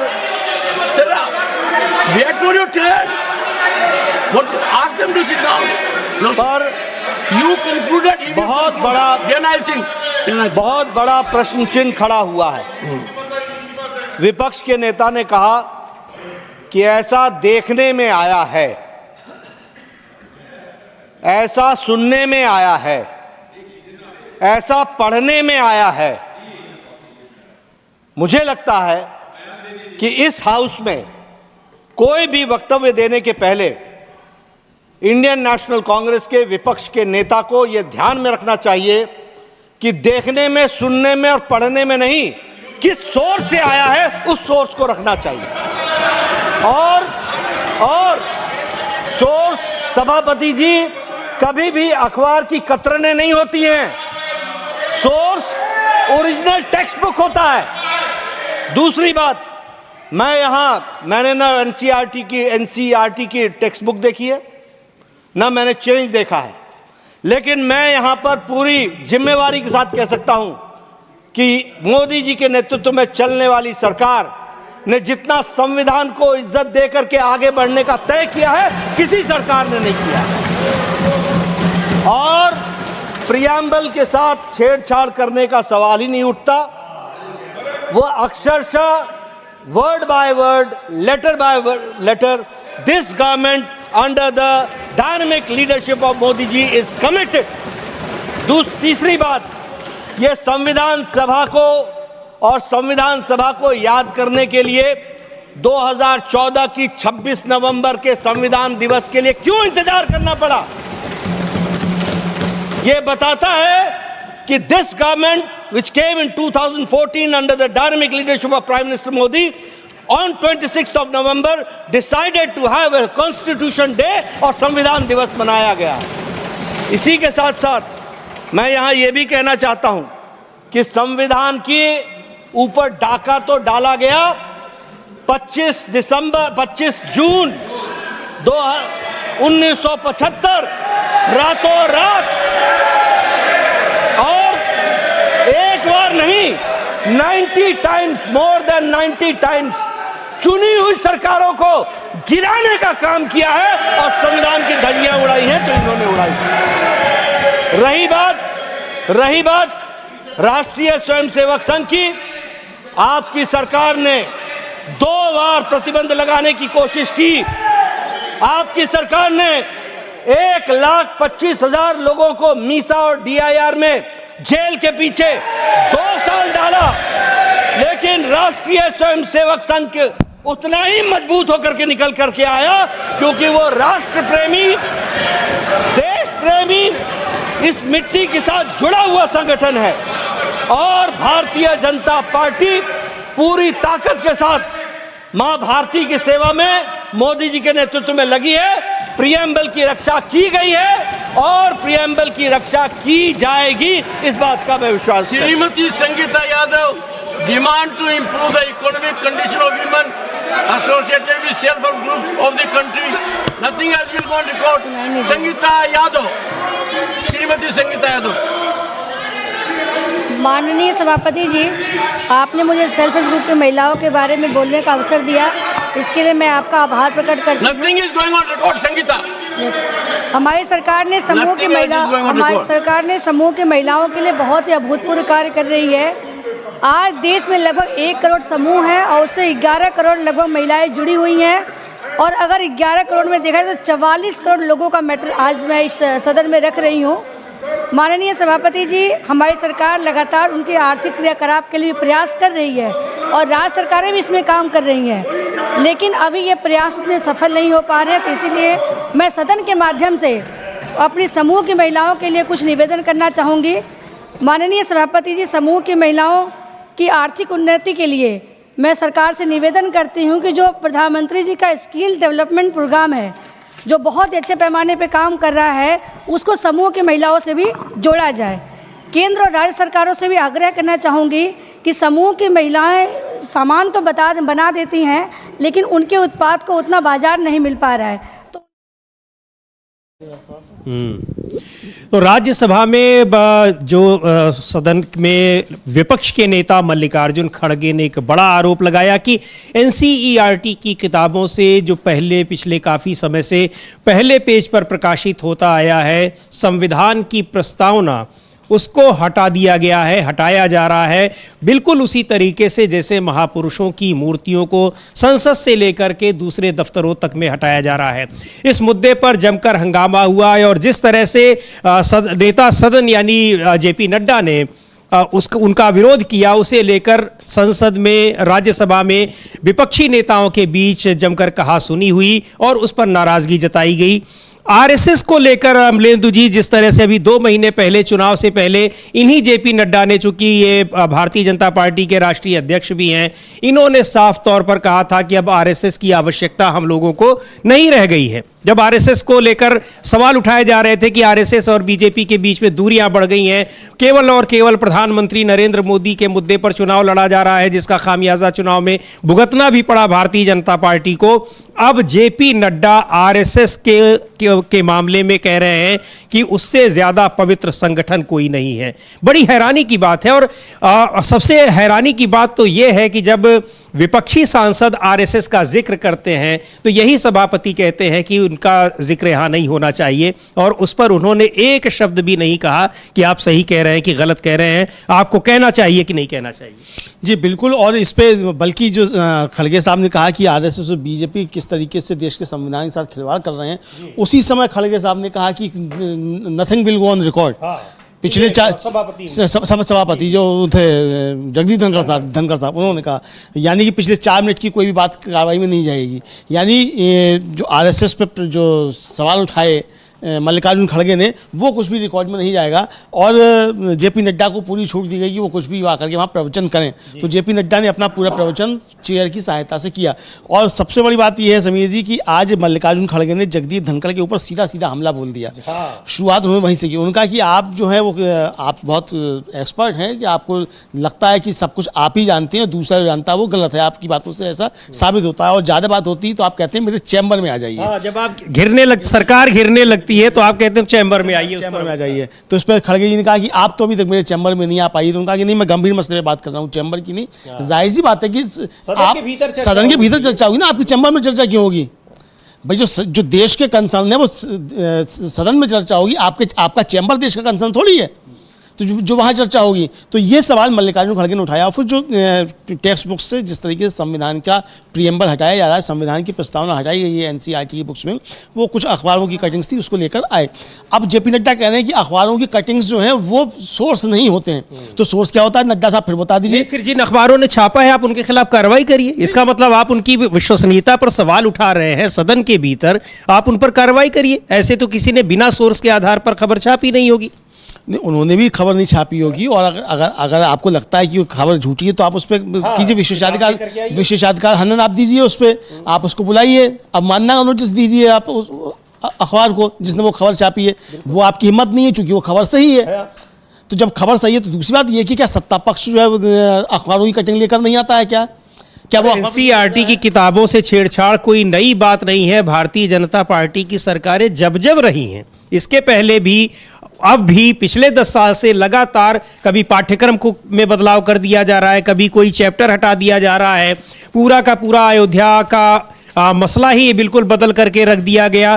तो ये सारी चीज़ें बदलाव को लेकर कोई ये पहली बार मसला नहीं उठा है, अक्सर उठता रहा है और हर बार वो सही होता रहा है, उसमें कोई गलत बात भी नहीं है। जी बिल्कुल, कोई गलत बात नहीं है और ये लगातार मसले उठते रहे हैं और इन मसलों को लेकर सरकार घिरती रही। तो मल्लिकार्जुन खड़गे ने बहुत महत्वपूर्ण प्रश्न सदन के अंदर उठाया और ये भी बताया कि कैसे संविधान की वजह से आप हारे, तो आपने हारते ही बाबा साहब अम्बेडकर और महात्मा गांधी की मूर्तियां आपने सदन में उनका स्थान बदल दिया। तो ये आपकी हार की जो पीड़ा थी, हार से उपजी हुई पीड़ा, उसकी बदौलत ये हुआ और इसी हार से आप जो घबराए हुए हैं उसकी वजह से आपने ये संविधान के प्रीएम्बल किताबों से हटाया है। और ये ऐसा पहली बार नहीं हुआ समीर जी, जब नई संसद का हो रहा था उद्घाटन और जब सदस्य ले जाए जा रहे थे पुरानी संसद से नई संसद में, तो सदस्यों को जो दी गई प्रतियां संविधान की, उसमें पुराना संविधान की प्रीएम्बल जो था जिसमें सेक्युलर और वो धर्मनिरपेक्ष शब्द और समाजवाद जो था वो नहीं था,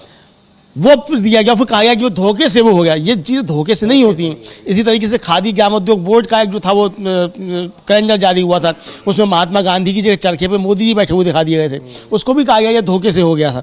तो ऐसे काम धोखे से क्यों हो जाते हैं? धोखे से ऐसे काम आप हेडगेवार और गोलवलकर के साथ तो नहीं करते कि धोखे के साथ ये हो गया।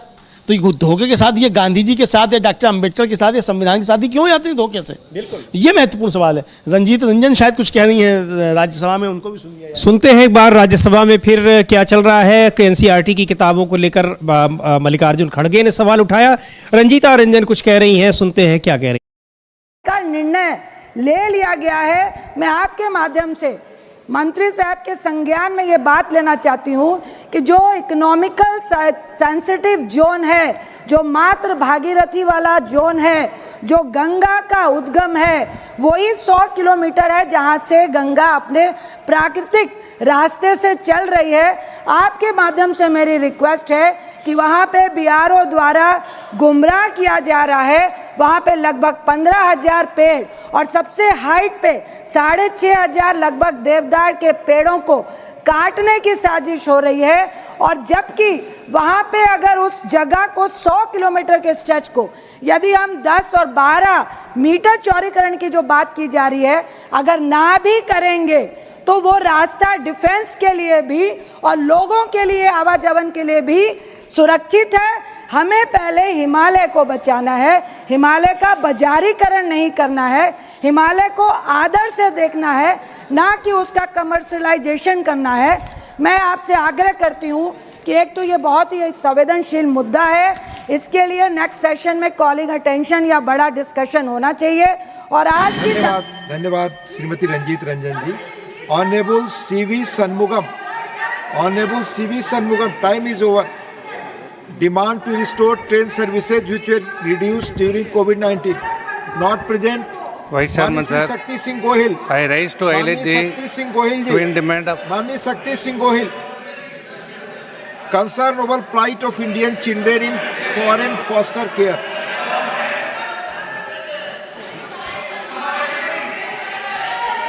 Please. Please. I rise to highlight the twin demand of restoration and extension of Ranjita Ranjan Congress की राज्यसभा सदस्य बड़ा महत्वपूर्ण मुद्दा उठाया जिसको लेकर बहुत इस समय लगातार दुर्घटनाएं हो रही हैं उत्तराखंड में और वहाँ कि उसका व्यवसायीकरण न किया जाए। जहाँ से गंगा जी निकल रही हैं वो पूरे रास्ते पर जिस तरह से व्यवसायीकरण किया गया है। बहरहाल अभी बांग्लादेश के मुद्दे पर चर्चा के लिए उसका भारत पर क्या असर हो रहा है, किस तरह से वहाँ जो भारतीय लोग फंसे हुए हैं, उन सारी चीज़ों पर चर्चा के लिए स्थगन प्रस्ताव का नोटिस दिया गया है। स्वीकार होता है या नहीं होता है ये 12 बजे तक पता चल जाएगा। लेकिन अभी दोनों जगहों पर लोकसभा और राज्यसभा में चर्चाएं हो रही हैं, विभिन्न मसलों पर प्रश्नकाल चल रहा है। इस बीच महत्वपूर्ण खबर यह भी है जो पेरिस से आ रही है, फ्रांस से। वहां जिस तरह से कुश्ती में, रेसलिंग में और दूसरे के निशानेबाजी में तमाम खेलों में भारतीयों का प्रदर्शन है, उस पर भारत में बधाइयों का दौर चल रहा है। खास तौर पर कल से ही विनेश फोगाट ट्रेंडिंग है जिन्होंने रेसलिंग में जापान की पहलवान को हराया और उस पहलवान को हराया कि जो लगातार चैंपियन बनी हुई थी। विनेश फोगाट को काफ़ी बधाइयां मिल रही हैं देश से। राहुल गांधी ने भी ट्वीट करके उनको बधाई दी है। उसके अलावा महुआ मोइत्रा ने उनको बधाई दी है। सुनते हैं एक बार महुआ मोइत्रा क्या कह रही हैं। और विनेश फोगाट पिछले कुछ दिनों से काफ़ी चर्चा में रही, किस लिए चर्चा में रही उस पर भी हम लोग बात करेंगे, पर पहले सुन लेते हैं महुआ मोइत्रा क्या कह रही हैं, किस तरह से वो विनेश फोगाट को बधाई दे रही हैं। मैंने कल शाम को ट्वीट किया, we are so proud of her. और दुख की बात यही है कि वो अब देख लेना, आज वो देश की बेटी बन जाएगी। आज बीजेपी सरकार, आज स्पोर्ट्स मिनिस्ट्री, आज प्रधानमंत्री, अब सारे के सारे जो बीजेपी के नेता है वो सब सड़क पे आके बोलेंगे देश की बेटी है, देश के लिए मेडल जीत कर आई है। और यही बीजेपी सरकार, यही दिल्ली पुलिस, यही होम मिनिस्ट्री यहाँ पे विनेश फोगाट को खींच के सड़कों से ले गया था। And then we had all stood by her and we said, please give justice. But we have to salute her spirit कि वो अकेले लड़के वो आज she has brought great glory to the country. And more than glory to the country, I think she has made every woman in this country stand up and believe that if you fight, you can win.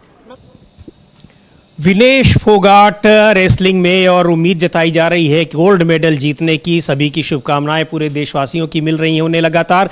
Rahul Gandhi ने भी tweet कर बधाई दी है, शुभकामना दी है विनेश फोगाट को। देखते हैं राहुल गांधी ने क्या लिखा है। और भी तमाम बधाइयां मिल रही हैं। राहुल गांधी लिख रहे हैं कि एक ही दिन में दुनिया की 3 धुरंधर पहलवानों को हराने के बाद आज विनेश के साथ साथ पूरा देश भावुक है। जिन्होंने भी विनेश और उसके साथियों के संघर्ष को झुठलाया, उनकी नीयत और काबिलियत तक पर प्रश्न चिन्ह खड़े किए, उन सभी को जवाब मिल चुका है। आज भारत की बहादुर बेटी के सामने सत्ता का कुछ आगे भी उन्होंने लिखा हुआ है।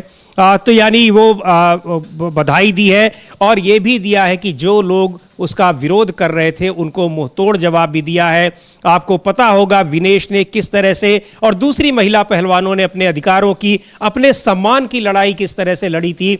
दिल्ली की सड़कों पर लड़ाई लड़ी थी और जब वो अपनी बात को संसद तक पहुंचाने की कोशिश कर रही थी, उनके साथ क्या बर्ताव किया गया, किस तरह से उनके ऊपर हमले किए गए। और बावजूद इसके इन परिस्थितियों में भी, इन मानसिक स्थितियों में भी इस तरह से दुनिया की सर्वश्रेष्ठ पहलवानों को हराना निश्चित तौर पर ये दिखाता है कि कितनी मेहनत की, अपने खेल को लेकर कितनी समर्पित रही। लेकिन बड़े अफसोस की बात है, जैसा कि राहुल गांधी के ट्वीट में भी दिखा और हम लोग लगातार उन चीज़ों को देख भी रहे थे, उसके पहले भी विनेश के नाम बहुत सी उपलब्धियां थीं जो देश का नाम रोशन उन्होंने किया था। लेकिन जो बर्ताव किया गया वो दिखाता है कि 2014 के बाद किस तरह से लोग उपलब्धियों के नाम पर भी बट गए हैं राजनीतिक रूप में। और इतनी ज़्यादा गिरावट आ गई है समीर जी कि प्रधानमंत्री नरेंद्र मोदी का ट्विटर हैंडल खामोश है विनेश फोगाट के नाम पे। कोई बधाई का एक शब्द तक नहीं है, जबकि योगी आदित्यनाथ जो उत्तर प्रदेश के मुख्यमंत्री हैं वो दे चुके, गिरिराज सिंह शांडिल्य जो पाकिस्तान भेजने वाले मंत्री हैं वो बधाई दे चुके विनेश फोगाट को। लेकिन प्रधानमंत्री नरेंद्र मोदी का ट्विटर हैंडल खामोश है और जो हमेशा फ़ोन करते हैं। हाँ फ़ोन करते हैं। उनकी तो बेटी है, बुला के कहा था बेटी है, हाँ विनेश को दे चुके हैं। उसके साथ तो बाकायदा फोटो ऑफ है, सब कुछ है उनका, बुला करके दावत दी थी। और आज वो प्रधानमंत्री विनेश फोगाट को फ़ोन करने की हिम्मत या उसको बधाई देने की हिम्मत नहीं जुटा पा रहे हैं। क्यों नहीं जुटा पा रहे हैं? चूंकि आपने देश की बेटियों के साथ अन्याय किया, इसलिए आप नहीं जुटा पा रहे हैं। तो ये सारी चीज़ें सामने आ रही हैं। और देखिए कि जो लड़की सिस्टम से हारी, वो लड़की पूरी दुनिया को हरा करके जब लौटेगी तब प्रधानमंत्री किस मुंह से विनेश को अपना मुंह दिखाएंगे, ये सवाल विपक्ष पूछ रहा है। बिल्कुल। तो ये सवाल जो है जो जिस तरीके से उठ रहे हैं तो बहुत गंभीर सवाल हैं। और विनेश को हमारी तरफ से भी बधाई कि उसने भारत का नाम रोशन किया है। पहले भी उसने रोशन किया और फिर रोशन करके आ रही है। पूरे भारत को विनेश फोगाट के ऊपर गर्व है समीर जी। जी बिल्कुल। और चैंपियंस अपने प्रतिभा से जवाब देते हैं, राहुल गांधी का कहना है। जाहिर तौर पर उनके पास अपनी जो काबिलियत है उसी से वो जवाब देंगे। उनके साथ जो शोषण हुआ और भारतीय जनता पार्टी के जिस सांसद पर शोषण का आरोप लगा था, जो ओलंपिक संघ के अध्यक्ष थे, उनको टिकट उनका नहीं काट पाई। हालांकि उनको तो टिकट नहीं दिया गया, लेकिन भारतीय जनता पार्टी ने उनके बेटे को टिकट दिया। इस मामले में इतना दबाव था, लेकिन भारतीय जनता पार्टी जो बेटी बचाओ बेटी पढ़ाओ की बात करती है, उसने कोई भी एक्शन अपने उस नेता के खिलाफ नहीं लिया। बहरहाल विनेश फोगाट ने बड़ी उपलब्धि हासिल की है और अभी जो उनका मुकाबला होना है उसमें भी उम्मीद की जा रही है कि स्वर्ण पदक वो जीतेंगी। राहुल गांधी का ट्वीट एक बार देखते हैं क्या लिख रहे हैं कि एक ही दिन में दुनिया की 3 धुरंधर पहलवानों को हराने के बाद आज विनेश के साथ साथ पूरा देश भावुक है। जिन्होंने भी विनेश और उसके साथियों के संघर्ष को झुटलाया, उनकी नीयत और काबिलियत तक पर प्रश्न चिन्ह खड़े किए, उन सभी को जवाब मिल चुका है। आज भारत की बहादुर बेटी के सामने सत्ता का वो पूरा तंत्र धराशायी पड़ा था जिसने उसे खून के आंसू रुलाए थे। चैंपियंस की यही पहचान है, वो अपना जवाब मैदान से देते हैं। बहुत शुभकामनाएं विनेश। पेरिस में आपकी सफलता की गूंज दिल्ली तक साफ सुनाई दे रही है। सफलता की गूंज सुनाई दे रही है, लेकिन सफलता की उस गूंज पर कुछ लोगों की मजबूरी है कि वो खामोश रहें। इस सफलता पर भी वो बधाई नहीं दे पा रहे हैं। ये वो लोग हैं जिन्होंने विनेश फोगाट को, जो राहुल गांधी ने जिक्र किया है, जब जंतर मंतर पर उन्हें घसीटा जा रहा था, पुलिस उनको वहां से भगा रही थी, उस समय वो उसकी सारी उपलब्धियों पर पानी फेरकर उसके खिलाफ न जाने क्या क्या कह रहे थे। बजरंग पूनिया ने भी इस मामले में बड़ा भावुक और बड़ा गंभीर ट्वीट किया था और ये बताया था कि इस तरह से कैसे हम लोग अपनी एक जो हमारी संस्कृति नहीं रही है कभी, लेकिन हम आज अपनी उस संस्कृति के खिलाफ जाकर के ट्वीट करते हैं। जी बिल्कुल, बजरंग पूनिया का बहुत गंभीर ट्वीट है और काफ़ी मार्मिक ट्वीट भी है। और उन्होंने भी कहा है कि जो लड़की सिस्टम से हार गई वो अच्छों को पछाड़ कर आ रही है, दुनिया में जीत कर आ रही है। तो ये है समीर जी बिल्कुल, और ये गंभीर सवाल है। और आज मैं देखा कि अभी वीडियो वायरल हो रहा था कि जो ब्रजभूषण शरण सिंह हैं वो अभी दिल्ली पहुँचे हैं थोड़ी देर पहले। ये भी वीडियो वायरल हो रहा है। जनता मंतर के पास उनका घर है, तो वहाँ वो पहुँचे हैं अपने आवास पर ब्रजभूषण शरण सिंह। तो और उनके मामले में शायद आज सुनवाई भी है राउज एवेन्यू कोर्ट में। अब देखना है कि क्या राउज एवेन्यू कोर्ट की सुनवाई में और विनेश फोगाट का जिसमें पदक लेकर आती है, क्या जो है वो समय का जो है वो रहता है कि किस तरीके से समय बैठता है, टाइमिंग उसकी क्या होती है, ये देखना होगा। लेकिन विनेश फोगाट ने देश का नाम रोशन किया है और तमाम उन लोगों के चेहरे पे एक तरीके से कहा जाए वो तमाचा मारा है जो विनेश फोगाट को लेकर के तमाम तरह के दुष्प्रचार कर रहे थे। देश की बेटी ने देश का मान बहुत ऊपर उठाया है समीर जी। और देखिए जिस तरीके से बांग्लादेश को लेकर के भी लगातार खबरें आ रही हैं, प्रधानमंत्री कल जो सर्वदलीय बैठक हुई उसमें भी मौजूद नहीं थे जी। तो यानी देश की समस्याओं पे और देश की जो गंभीर समस्याएं हैं, खासतौर से राष्ट्रीय सुरक्षा की समस्याएं हैं, उस पर प्रधानमंत्री की क्या नीति है और प्रधानमंत्री कितने उस पर संवेदनशील है, ये समझा जा सकता है कि आप सर्वदलीय बैठक बुलाई जा रही है इतने गंभीर मसले पर, उसमें भी आप उपस्थित नहीं हो रहे हैं जी। तो यानी आप कर क्या रहे हैं भाई? ये 18 घंटे काम करने की जो बात बताई जाती है, तो 18 घंटे काम आप कर कौन सा रहे हैं? बिल्कुल, ये तो सवाल पूछा ही जाएगा। कांग्रेस नेता गौरव गोगोई लोकसभा में उपनेता हैं कांग्रेस के, कुछ कह रहे हैं, सुनते हैं गौरव गोगोई को।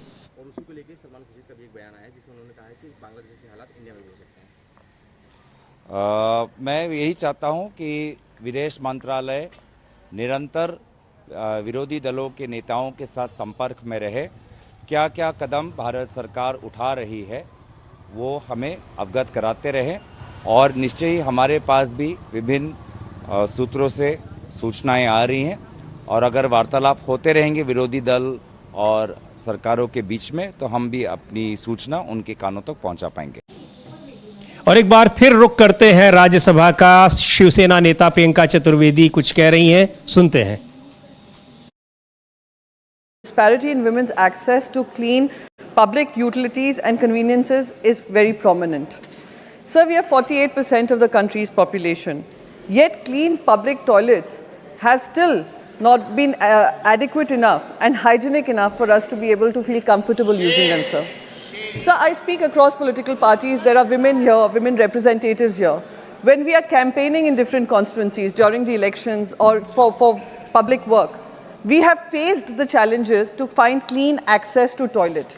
Due to which, sir, we have noticed that women face not just health challenges, not just safety challenges, but also self-respect and dignity, sir. Sir, a recent study was carried out in Mumbai. I come from Mumbai. A recent study was carried out in Mumbai, where it was reported that there is only one toilet seat for 752 men and one toilet seat for 1,820 women. Swachh Bharat guideline mandates that there should be one toilet seat for 100 to 400 men, one toilet seat for 100 to 200 women. So it's unfortunate, sir. What usually is found that the toilets are dirty, there are broken locks and doors, lack of running water and adequate lighting, due to which women don't feel safe enough to be using them. It is a huge challenge for women who are working outdoors, like the gig workers, to get access to clean toilet, and women who are forced to beg for alms, sir. So what is also unfortunate is that government, considering government has come up with a scheme and has been taking praises for it, even government offices lack access to toilets for women, for their women employees. Sir, a recent Supreme Court report has highlighted that 20% of the district court complexes in the country lack separate toilets for women. Moreover, only 6% of these toilets meant for women had sanitary pad vending machines. Sir, similar situation is faced at police stations. Allahabad High Court had to step in to remind the police stations that there are women inspectors too, women cops too, who need access to toilets, sir. Sir, it is a matter of grave concern, and through you, sir, I would request the honorable ministers and the government to look at this particular issue with concern.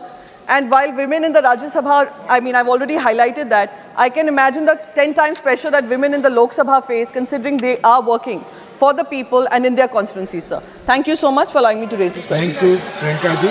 Mani Shri Raghav Chaddha ji, demand to facilitate the entry of Sikh pilgrims for Gurudwara Nanka Sahib in Pakistan. Please associate and send your name. Sir, Madam, take your Please, madam, take your seat. They will associate and send their names. Please, Raghav Chaddha ji. No, Raghav Chaddha ji. Please, Raghav, आपका mic कौन है? Please. मेरे बस की बात नहीं। Please, बोले आप। सर, आज मैं जिस विषय पर अपनी बात रखने के लिए खड़ा हुआ हूँ, मुझे लगता है कि उस बात का समर्थन इस सदन में बैठा हर सदस्य करेगा, क्योंकि ये बात करोड़ों पंजाबियों की श्रद्धा से जुड़ी हुई है। सर, मैं बड़ा नसीब वाला हूँ कि मुझे पंजाब सूबे की नुमाइंदगी करने का मौका इस सदन में मिला। पंजाब वो सूबा जिसकी धरती गुरु साहिबान की रहमत से मुकद्दस है। सर, 1947 में जब देश का बंटवारा हुआ, तब सिर्फ देश के ही 2 हिस्से नहीं हुए, हमारे तो राज्यसभा और लोकसभा में बांग्लादेश पर चर्चा के लिए स्थगन प्रस्ताव के नोटिस दिए गए हैं। इसके अलावा जातिगत जनगणना कास्ट सेंसस को लेकर भी नोटिस दिया गया है। इन मुद्दों पर चर्चा की मांग की जा रही है। कास्ट सेंसस पर लगातार विपक्ष हमलावर है सरकार के ऊपर, और अब वो पार्लियामेंट में भी, संसद में भी इस पर चर्चा की मांग कर रहा है। स्थगन प्रस्ताव का नोटिस दिया गया है। अगर स्वीकार होता है तो ठीक, नहीं होता है तब भी विपक्ष के लिए सरकार पर हमला करने का एक मौका है।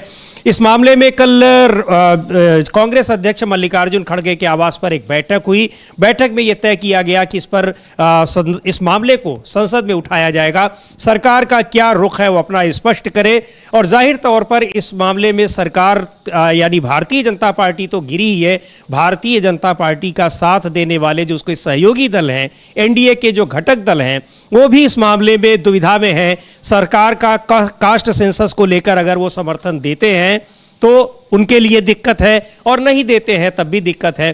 तो अमलेंदु जी, ये मुझे लग रहा है कि सबसे बड़ा मसला ये है कि भारतीय जनता पार्टी तो इस पर गिरी है ही, लेकिन सबसे ज़्यादा इस पर जो मामले में जो दुविधा की स्थिति है वो उसके सहयोगी दलों पर है। ख़ास तौर पर जो बिहार के उसके सहयोगी दल हैं, यानी जनता दल यूनाइटेड और लोक जनशक्ति पार्टी पासवान, और आंध्र प्रदेश की तेलुगु देशम पार्टी।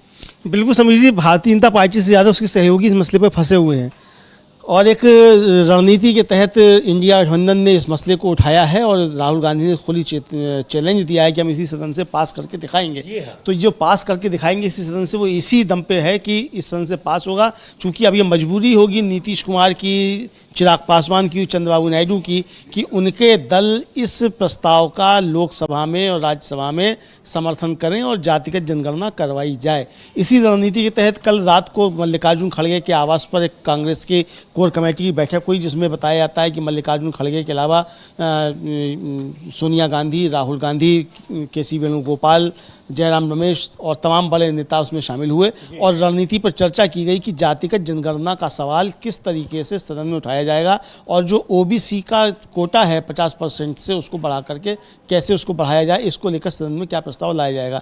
ये दोनों प्रस्ताव ऐसे होंगे समीर जी कि इस पर सरकार के सहयोगी दलों को विपक्ष के साथ आना ही पड़ेगा और अगर नहीं आएंगे तो उनकी राजनीति ही खत्म हो जाएगी। नीतीश कुमार की, चिराग पासवान की, चंद्रबाबू नायडू की राजनीति ही खत्म हो जाएगी अगर इस मसले पर विपक्ष के साथ नहीं आएंगे, और विपक्ष के साथ अगर आते हैं तो मोदी जी की राजनीति खत्म हो जाएगी। तो ये अब सरकार के सामने बड़ा संकट होगा कि या तो वो सरकार भी इस उससे बचे कि इस पे मत विभाजन हो इस प्रस्ताव पे, या तो उस प्रस्ताव को स्वीकार कर ले। उसको स्वीकार कर देती है तो भी ये सरकार की और मोदी जी की दोनों की हार होगी, और नहीं करते हैं तो वैसे हार होनी है, चूंकि तब आपके साथी जो है वो साथ छोड़ जाएंगे। तो ये संकट में सरकार को ज़बरदस्त तरीके से फंसा दिया है। और राहुल गांधी ने जब से चैलेंज दिया है कि मैं जब सदन में बोलूँगा तो प्रधानमंत्री नहीं आ सकते, प्रधानमंत्री लगातार सदन से गायब है, चूँकि सदन में रोज़ जो मुद्दे उठ रहे हैं वो ऐसे मुद्दे उठ रहे हैं जिस पे सरकार को जवाब देना भारी पड़ रहा है, भारी मुश्किल का सामना सरकार को करना पड़ रहा है। बिल्कुल, और अगर स्वीकार कर लेती है कि वो जातिगत जनगणना कराएगी जिसकी उम्मीद न के बराबर है, भारतीय जनता पार्टी का जिस तरह से रोल रहा है, रुख रहा है अभी तक उसको देखते हुए, लेकिन अगर वो स्वीकार करती है तो कांग्रेस पार्टी के ऊपर एक बार ये फिर वो सरकार को कहेगी कि उन्होंने पहले तो बजट में हमारी योजनाओं को कॉपी किया, कॉपी पेस्ट सरकार जिस तरह से उसको कहा जा रहा है, और अब वो कहेगी कि जो हमने गारंटियों की बात की थी अपने जो घोषणा पत्र में, चुनावी घोषणा पत्र में जिन बातों का उल्लेख किया था उनको सरकार एक एक कर स्वीकार करती जा रही है। अपने आप में बड़ी मुश्किल ये घड़ी होगी। जाहिर तौर पर लगता नहीं है कहीं से कि सरकार इसको स्वीकार करने वाली है, लेकिन करती है तो ये बिल्कुल आरोप लगेंगे। बजट में जिस तरह से इंटर्नशिप वाली जो स्कीम सरकार लाई है उस पर वो पूरी तरह से कांग्रेस पार्टी ने अपने घोषणा पत्र में उसके बारे में कहा था। हालांकि कांग्रेस का कहना है कि इन्होंने कॉपी तो किया लेकिन पूरी तरह से कॉपी नहीं किया है। और ये बात और इसलिए महत्वपूर्ण है क्योंकि पूरे चुनाव के दौरान भारतीय जनता पार्टी ने, विशेषकर प्रधानमंत्री नरेंद्र मोदी ने कांग्रेस पार्टी के घोषणा पत्र की ही आलोचना की। उसका परिणाम ये रहा, हालांकि उन्होंने कांग्रेस पार्टी के घोषणा पत्र के उन बिंदुओं को की आलोचना की जो उसमें था ही नहीं, लेकिन उसका परिणाम ये रहा कि करोड़ों लोगों ने कांग्रेस पार्टी का घोषणा पत्र डाउनलोड करके पढ़ा, और ये इस बात की जानकारी कांग्रेस पार्टी के नेताओं ने ही दी। जी बिल्कुल। तो और ये बताया गया कि एक ही दिन में थे वो 40 लाख उसके डाउनलोड हो गए थे। मतलब जिस दिन मोदी जी ने कहा कि ये मुस्लिम लीग की छाप है उस पर और यहाँ तक पहुँच गए मोदी जी, उसी दिन 40 लाख जो थे वो उसके डाउनलोड हो गए। बाद में भी काफ़ी डाउनलोड उसके करोड़ों डाउनलोड उसके हुए उनकी वेबसाइट से, कांग्रेस की वेबसाइट से, वो कांग्रेस का घोषणा पत्र। तो कांग्रेस के घोषणा पत्र से बहुत सारी चीज़ें सरकार को लेनी पड़ रही हैं और ये घोषणा पत्र ध्यान में रख करके बहुत सी घोषणाएँ करनी पड़ रही हैं। यानी कि पूरी तरीके से ये सरकार कांग्रेस के दबाव में दिखाई पड़ रही है। समीर जी, ये महत्वपूर्ण बात है। तमाम मुद्दों पे ये सरकार दबाव में है और दबाव विपक्ष के हैं, दबाव सहयोगी दलों के हैं। सहयोगी दलों के दबाव को तो स्वीकार भी किया वित्त मंत्री निर्मला सीतारमण ने अपने बजट भाषण में, चूँकि उनको बार बार नाम लेना पड़ा कि बिहार और आंध्र प्रदेश का, लेकिन कई मसलों पर ये सरकार विपक्ष के दबाव में साफ तौर पर देखी जा सकती है। चूँकि जिस तरीके से जिन लोक लुभावन अभी ये जो मुद्दा उठा जिस पर कल काफ़ी हंगामा हुआ और प्रदर्शन कर रहे थे विपक्षी नेता की, इस पे हेल्थ इंश्योरेंस और लाइफ इंश्योरेंस के प्रीमियम पर जो जीएसटी लगाया जा रहा है, मुझे लगता है कि उस पर ज़रूर इस पे कुछ सरकार करेगी। ख़त्म तो नहीं करेगी, लेकिन अगर उस पर कुछ कम भी कर देती है, जीएसटी कम कर देती है, तब भी ये विपक्ष की जीत मानी जाएगी। और नहीं करती है तो ये सरकार के लिए एक बड़ा मुद्दा हो जाएगा जिस पर विपक्ष उसको घेरेगा। और चूंकि इस मामले में पार्टी के वरिष्ठ नेता पहले ही घेर चुके हैं, पार्टी के वरिष्ठ नेता घेर चुके हैं और खुद भारतीय जनता पार्टी के नेता इसको घेर चुके हैं। हाँ, उन्हीं की बात कर रहा हूं। नितिन गडकरी ने तो खुली चिट्ठी एक तरीके से देखा जाए वो निर्मला सीतारमण को लिख दी और बहुत कड़े शब्दों का उन्होंने इसके लिए इस्तेमाल किया कि किस तरीके से सरकार, एक तरीके से कहा जाए कि वो जनता की जेब काट रही है, इस तरीके की मतलब उसकी प्रतिध्वनि जो है वो समझी जा सकती है उनके पत्र की। तो हेल्थ बीमा पर 18% जीएसटी को लेकर भी विपक्ष हमलावर है और कल प्रदर्शन हुआ वहाँ इसमें संसद परिसर में मकर द्वार के बाहर विपक्षी सांसदों का, तो आप समझ सकते हैं कि किस तरीके से सरकार लगातार दबाव में विपक्ष की आ रही है। सदन में कई बार हंगामा होता है, बहुत से मसलों को लेकर सरकार बैकफुट पर नजर आती है और ये देखा जा रहा है कि सरकार के ऊपर काफ़ी ज़्यादा दबाव है विपक्ष के, और विपक्ष अपनी मजबूत तैयारी के साथ सदन में आता है, रोज़ मजबूत तैयारी के साथ आता है। पहले जैसा विपक्ष नहीं दिख रहा है, तमाम मसलों की तैयारी पहले से होती है, उनकी बैठक में तय हो जाता है किस मसले पे बाहर प्रदर्शन होना है, किस मसले पे अंदर सवाल उठाए जाने हैं, क्या स्थगन प्रस्ताव लेकर आने हैं और किन मसलों को सांसद अपनी तरफ से उठाएंगे। ये सारी रणनीति के तहत विपक्ष आता है और भारतीय जनता पार्टी की जान जो है वो आफत में पड़ती दिखाई पड़ती है सदन के अंदर। और ये एक नया मुद्दा जो लेकर एनसीईआरटी की किताबों से संविधान की प्रस्तावना हटाए जाने का, संविधान खत्म करने को लेकर चुनाव में नुकसान झेल चुकी है भारतीय जनता पार्टी। संविधान की प्रस्तावना को किताबों से, एनसीईआरटी की किताबों से हटाए जाने का आरोप जो कांग्रेस पार्टी ने लगाया है, और खुद कांग्रेस अध्यक्ष मल्लिकार्जुन खड़गे ने राज्यसभा में यह मुद्दा उठाया, इस पर सरकार को घेरा और सरकार का जो जवाब है बहुत ही एक तरह से वो कह लीजिए कि गैर जिम्मेदाराना जवाब था कि आपके पास सोर्स क्या है। वो दिखा रहे हैं कि अखबारों में छपा है, ऐसा हुआ है, लेकिन वो कह रहे हैं कि इसको आप प्राइमरी सोर्स ले आइए। तो इसका मतलब क्या आप बताना चाह रहे हैं कि ऐसा नहीं हुआ है, और नहीं हुआ है तो कैसे ये मीडिया में ये खबर छप रही है? बिना हुए तो ऐसा नहीं हो सकता है।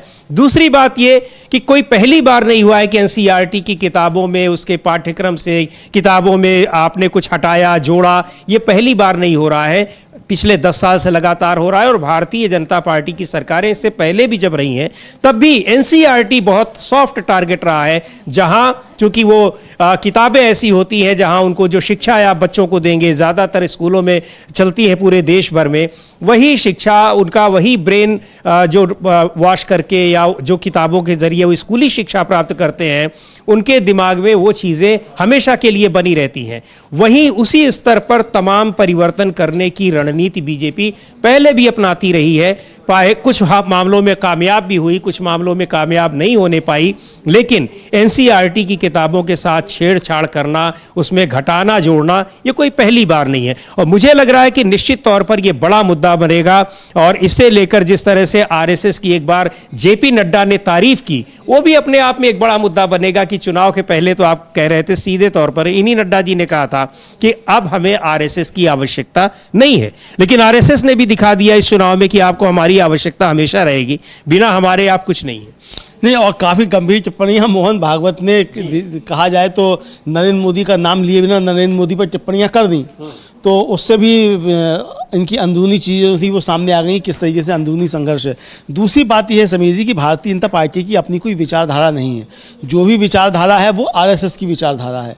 तो भारतीय जनता पार्टी तो मुखौटा है आरएसएस का, तो भारतीय जनता पार्टी जो करती है वो आरएसएस की विचारधारा के तहत ही करती है। तो आरएसएस के ऊपर जो हमला मल्लिकार्जुन खड़गे ने बोला, उससे सभापति भी जो थे यानी उपराष्ट्रपति जगदीप धनखड़ साहब, वो भी काफ़ी ज़्यादा विचलित होते हुए नजर आए, आहत होते नजर आए। फिर उन्होंने कहा कि nothing will go on record, 4 minute का, पिछले 4 मिनट का कुछ भी रिकॉर्ड पर नहीं जाएगा, क्योंकि मल्लिकार्जुन खड़गे ने उन 4 मिनट में आरएसएस के ऊपर ज़बरदस्त हमले कर दिए कि ये जो संविधान से प्रस्तावना हटाई जा रही है, ये आरएसएस की विचारधारा के तहत हटाई जा रही है, और आरएसएस और बीजेपी किस तरीके से संविधान को नुकसान पहुंचा रहे हैं, संविधान पर चोट कर रहे हैं। उसके बाद हमने देखा कि जेपी नड्डा किस तरीके से आग बबूला होते हुए नजर आए लोकसभा में, राज्यसभा में, और फिर अपनी जो बात रखी तो वो भी हम लोगों ने देखा। तो ये एक तरीके से देखा जाए समीर जी की जो सदन के अंदर हुआ आज, खासतौर से संविधान की प्रस्तावना को लेकर जो हुआ और सदन में उससे जो हंगामा हुआ, उससे साफ समझा जा सकता है कि सरकार बैकफुट पे है और विपक्ष लगातार ऐसे मुद्दे उठा रहा है जिससे सरकार जो है वो चुनाव के बाद फिर घिरी हुई नजर आ रही है। जी, जवाब देते नहीं बन रहा है, ऐसे तमाम मुद्दे हैं,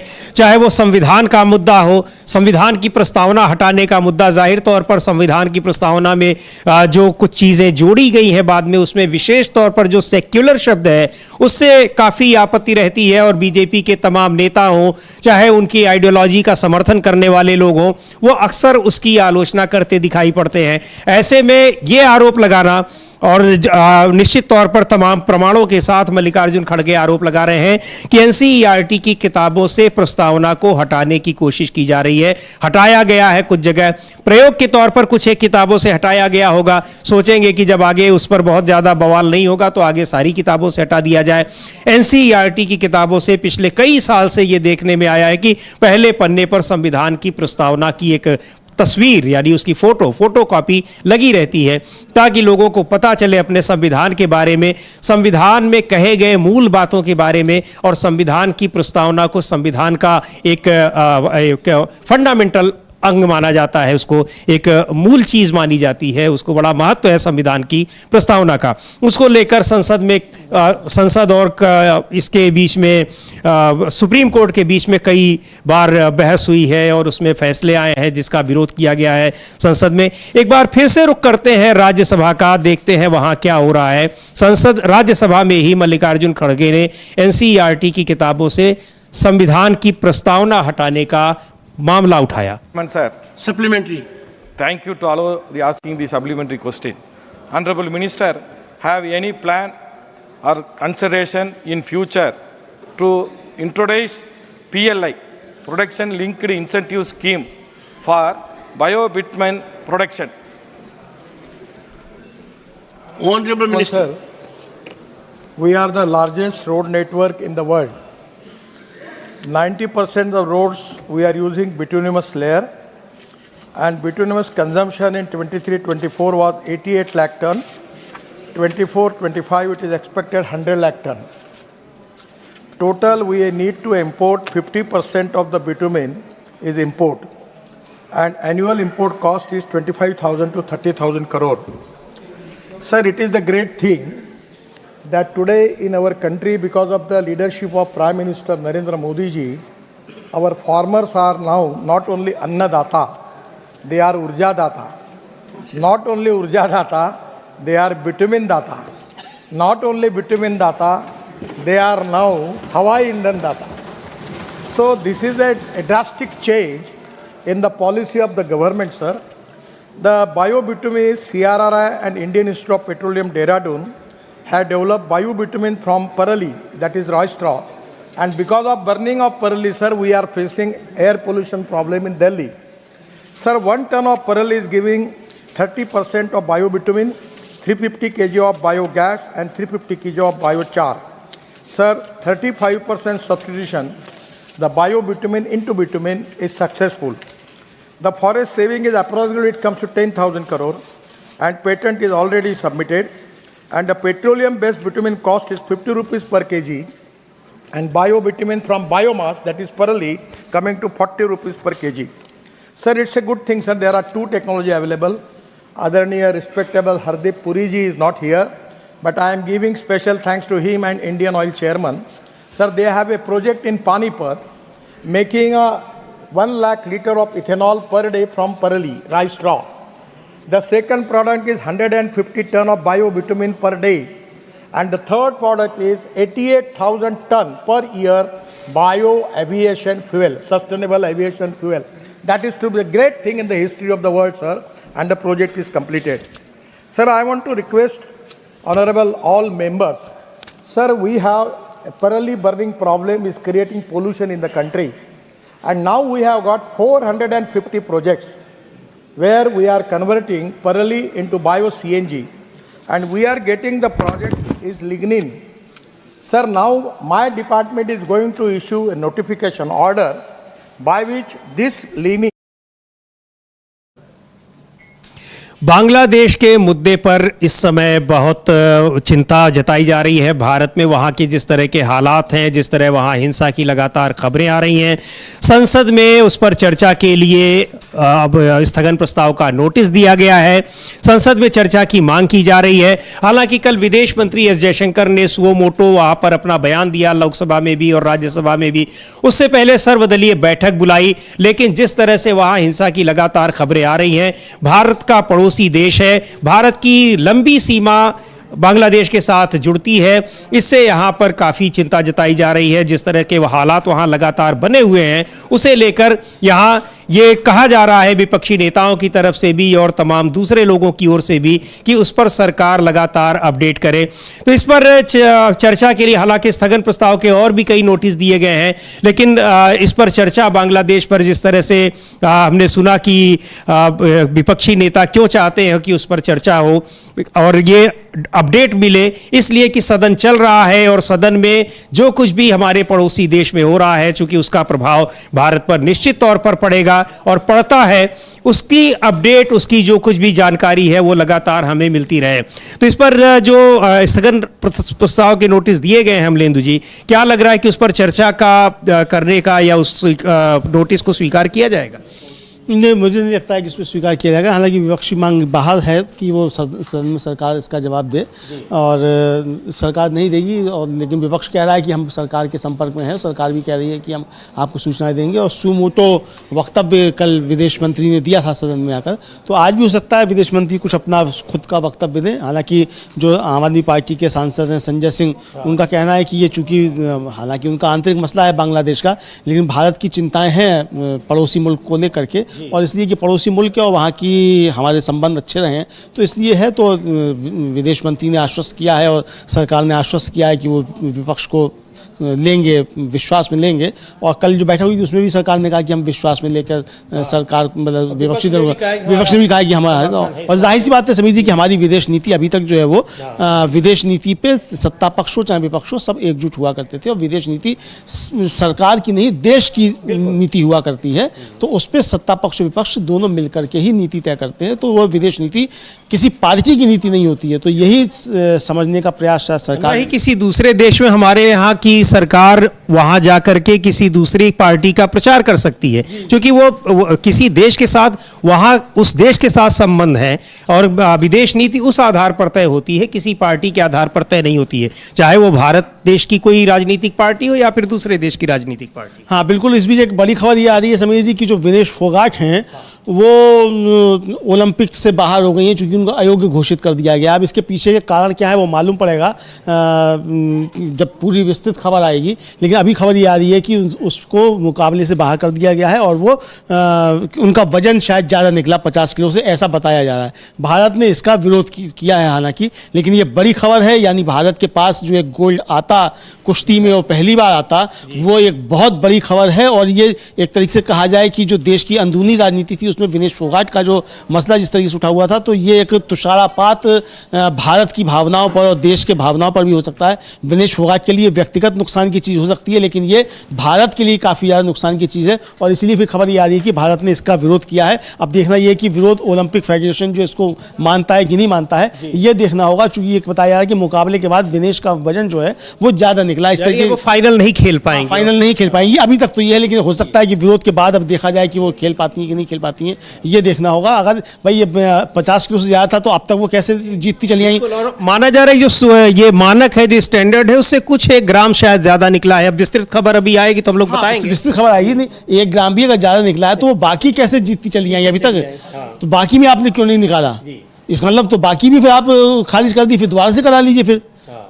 तो ये गंभीर सवाल है, और ये काफ़ी बड़ा एक तरीके से कहा जाए सेटबैक जो है भारत के लिए हो सकता है, क्योंकि विनेश फोगाट पहली बार जो थी वो रेसलिंग में लेकर के आने वाली थी।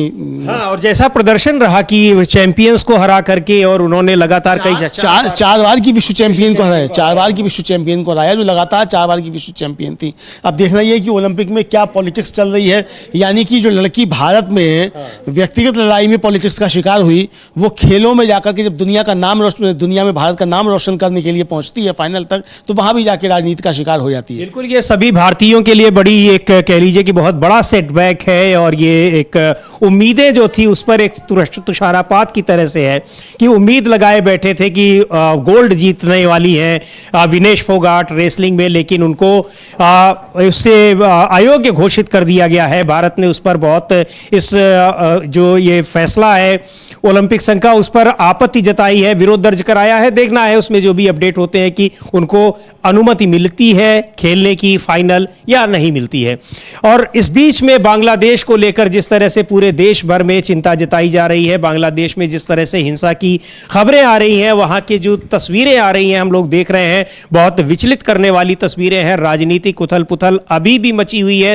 हालांकि कोशिशें हो रही हैं वहां एक अंतरिम सरकार बनाने की अर्थशास्त्री मोहम्मद यूनुस के नेतृत्व में, लेकिन अभी भी वहां हिंसा की वारदातें लगातार हो रही हैं।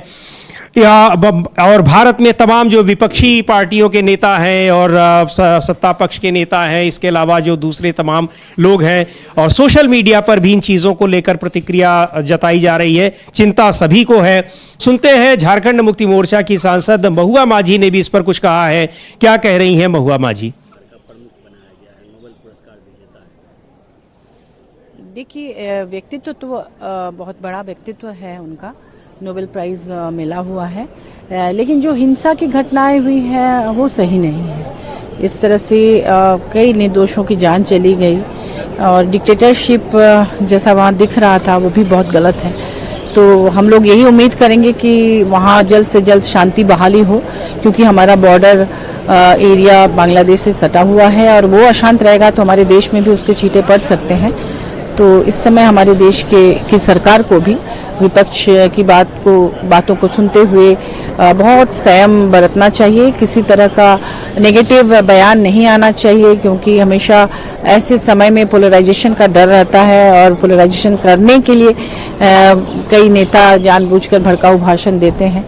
तो बहुत संवेदनशील मामला है और हम लोग कोशिश करेंगे कि जल्द से जल्द बांग्लादेश पहले की तरह क्या, मैं तो कहूँगी कि वहाँ लोकतंत्र की बहाली जल्द से जल्द हो और सब कुछ नॉर्मल हो जाए, क्योंकि बहुत सारे हमारे देश के लोग भी वहाँ रह रहे हैं। विघ्नेश फोगट फाइनल में पहुँच गई है और राहुल गांधी ने कहा है कि चैंपियंस ग्राउंड में परफॉर्म करते हैं।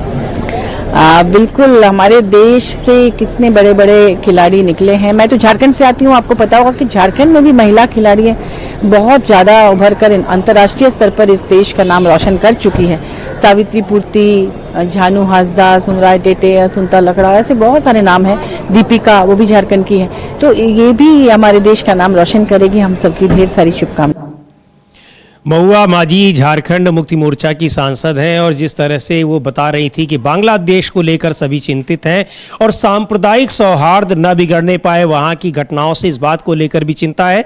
और शायद इसीलिए विपक्ष लगातार ये मांग कर रहा है कि बांग्लादेश के मुद्दे पर चर्चा कराई जाए। स्थगन प्रस्ताव का नोटिस दिया गया है और उस स्थगन प्रस्ताव के जरिए सभी लोगों को, तमाम सांसदों को जो बोलने का मौका दिया जाएगा, जो लोगों की अपनी चिंताएं हैं, न सिर्फ वहाँ से जो बांग्लादेश की सीमा से लगने वाले राज्य हैं, सिर्फ उनकी ही नहीं बल्कि पूरे देश की स्थितियों पर भी लोगों को चिंता है कि उसका प्रभाव क्या पड़ सकता है। और यहाँ भी सोशल मीडिया पर भी जिस तरह से वहाँ की घटनाओं का एक इंटरप्रिटेशन किया जा रहा है, अपने अपने ढंग से जो व्याख्या की जा रही है, कई लोग ऐसे भी हैं जो उसको एक सांप्रदायिक दृष्टिकोण से देख रहे हैं।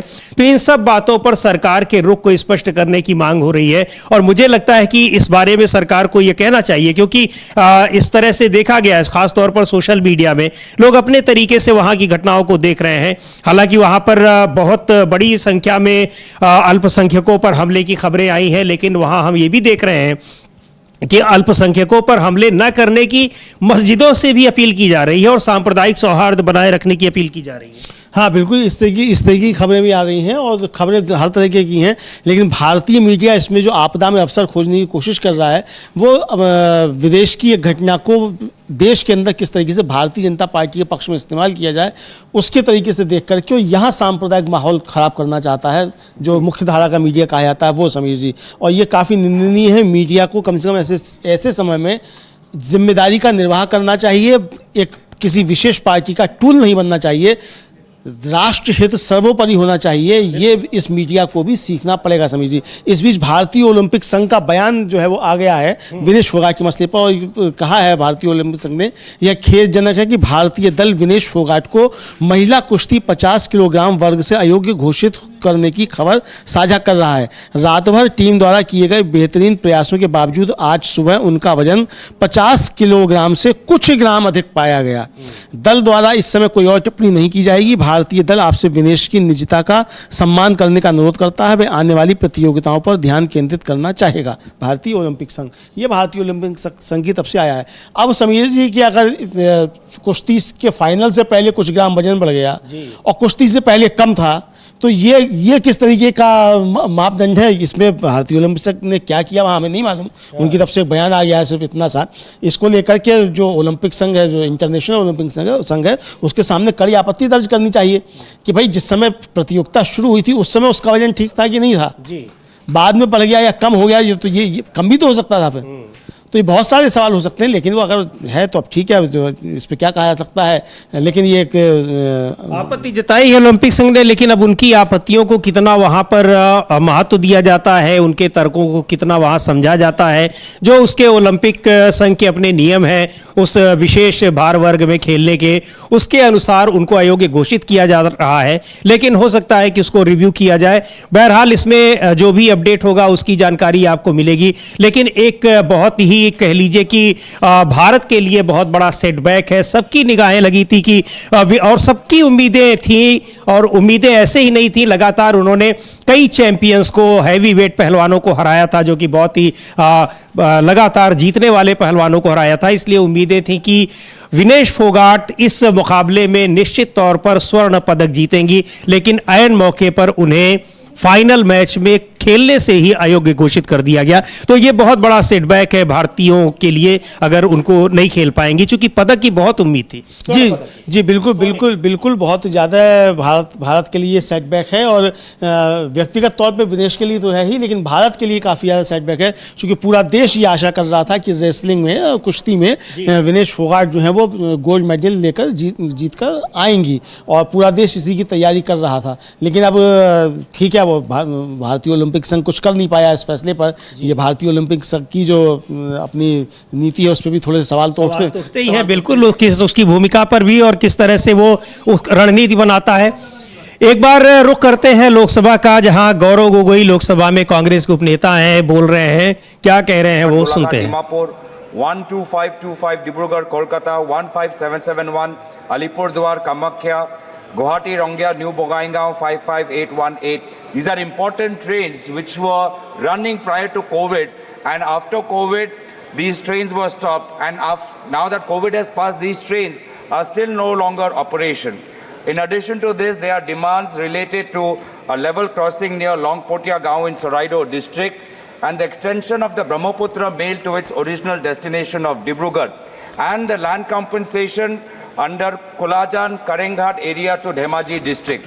Sir, there needs to be new lines also.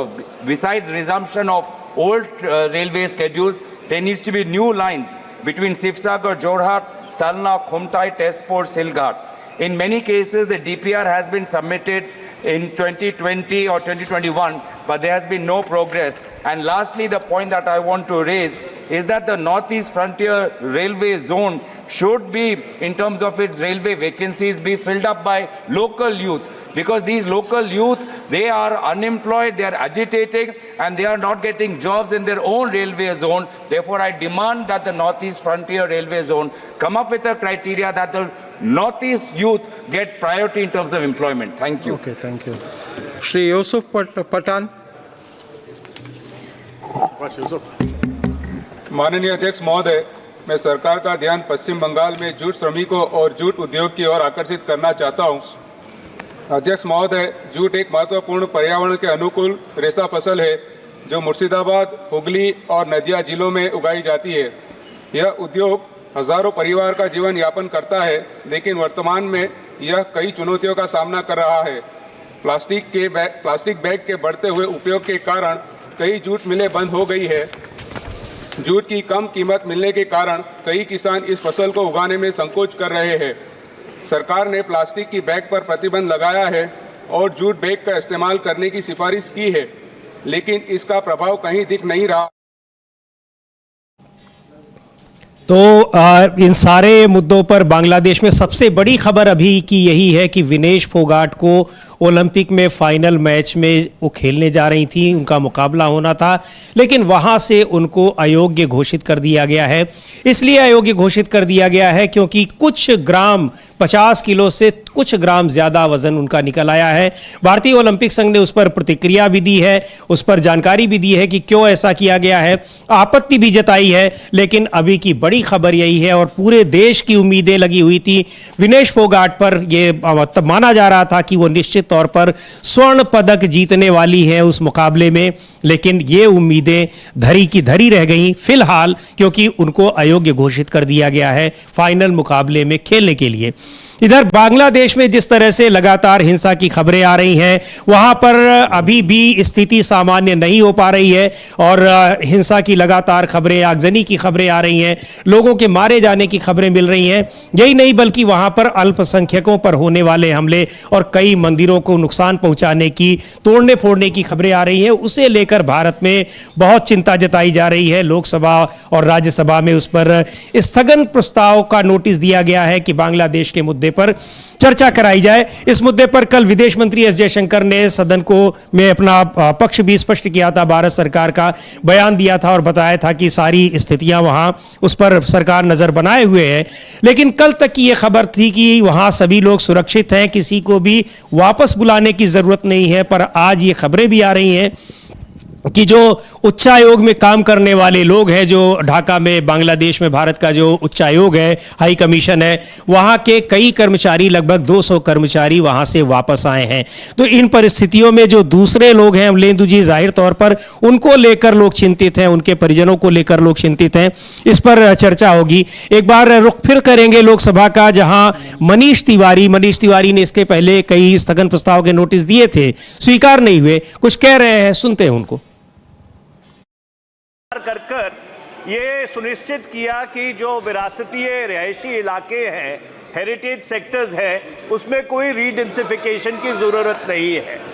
पर सभापति महोदय, दुर्भाग्यपूर्ण बात यह है कि शायद जो प्रशासन है, चंडीगढ़ प्रशासन उस उच्चतम न्यायालय के फैसले को ठीक तरह समझ नहीं पाया, उसको अपने संज्ञान में नहीं ले पाया और 9 फरवरी 2023 को उन्होंने एक आदेश जारी किया जिससे चंडीगढ़ में जो हिस्सेदार सेल है, शेयर बाई सेल है प्रॉपर्टी की, पूरे चंडीगढ़ में उसके ऊपर रोक लगा दी गई और इससे लाखों लाख लोगों को तकलीफ हो रही है। सभापति महोदय, कोई कैंसर पीड़ित है, कोई किसी ने अपने बच्चे को शिक्षा के लिए बाहर भेजना है और अब वो अपनी प्रॉपर्टी अपने को-ओनर्स के अलावा किसी को बेच नहीं पा रहे। जो 100 की चीज है अध्यक्ष सभापति महोदय, वो 10 में बेची जा रही है। तो मैं आज ये मांग करना चाहता हूं गृह मंत्रालय से कि 9 फरवरी अध्यक्ष जी को खत्म करने दीजिए। मैं ये मांग करना चाह रहा हूं कि 9 फरवरी 2000। Speaker sir for giving me this opportunity. Sir, I wish to bring an important issue regarding the new rule for admission in Kendriya Vidyalaya imposed by Education Department. Sir, Kendriya Vidyalayas were established with the purpose to support families of those employed under central and state who are frequently bound to get transfers during the course of their employment. Speaker sir, until last academic year, it was going on smooth manner for all students. तो बड़ी खबर अभी की, विनेश फोगाट को final खेलने से अयोग्य घोषित कर दिया है ओलंपिक समिति ने। भारत ने उस पर कड़ी प्रतिक्रिया जताई है। भारतीय ओलंपिक संघ का बयान भी आया है, कहा है कि 50 किलोग्राम से थोड़ा कुछ ग्राम ज़्यादा वजन होने के चलते उनको अयोग्य घोषित कर दिया गया है। बड़ी उम्मीदें लगी हुई थी, पूरे देश की उम्मीदें थी कि वो स्वर्ण पदक जीत कर लाएंगी रेसलिंग की इस स्पर्धा में। लेकिन न सिर्फ ये सेटबैक विनेश फोगाट के लिए है, पूरे देश के लिए है। सभी को ये उम्मीद थी और एक जिस तरह से उनका परफॉर्मेंस था पूरे इस दौरान, ओलंपिक के दौरान, उसको लेकर ये उम्मीद लोगों में थी कि स्वर्ण पदक इस मुकाबले में वो लेकर आएंगी। जाहिर सी बात है कि इस पे पूरे देश को निराशा हुई है और ओलंपिक संघ ने आपत्ति जताई है। अब उसका रिव्यू होता है नहीं होता है ये देखने की बात है। लेकिन अभी यह है कि फाइनल मुकाबला विनेश फोगाट नहीं खेल पाएंगी अपने भार वर्ग में जिसमें उन्होंने क्वालिफाई किया था। फाइनल मुकाबला आज ही होना था। इसके अलावा बांग्लादेश में जो लगातार हिंसा की खबरें आ रही हैं, वहाँ पर जो बहुत ही विचलित करने वाली तस्वीरें और वीडियो आ रहे हैं, उस पर भारत में सभी को बड़ी चिंता है। राजनीतिक दलों ने चिंता जताई है, उस पर मांग की जा रही है कि संसद में उस पर चर्चा की जाए। हालांकि बयान कल दिया है विदेश मंत्री एस जयशंकर ने, लेकिन लोकसभा और राज्यसभा में स्थगन प्रस्ताव के जरिए उस पर चर्चा कराने की मांग की जा रही रही है। इन सारे मुद्दों पर हमारी निगाह बनी रहेगी, जो भी अपडेट होंगे आपको मिलते रहेंगे। आप बने रहिए डीबी लाइव के साथ, हमारे नियमित कार्यक्रमों के साथ। अब समीर आत्मज मिश्र और अमलेंदु उपाध्याय को दीजिए अनुमति। नमस्कार।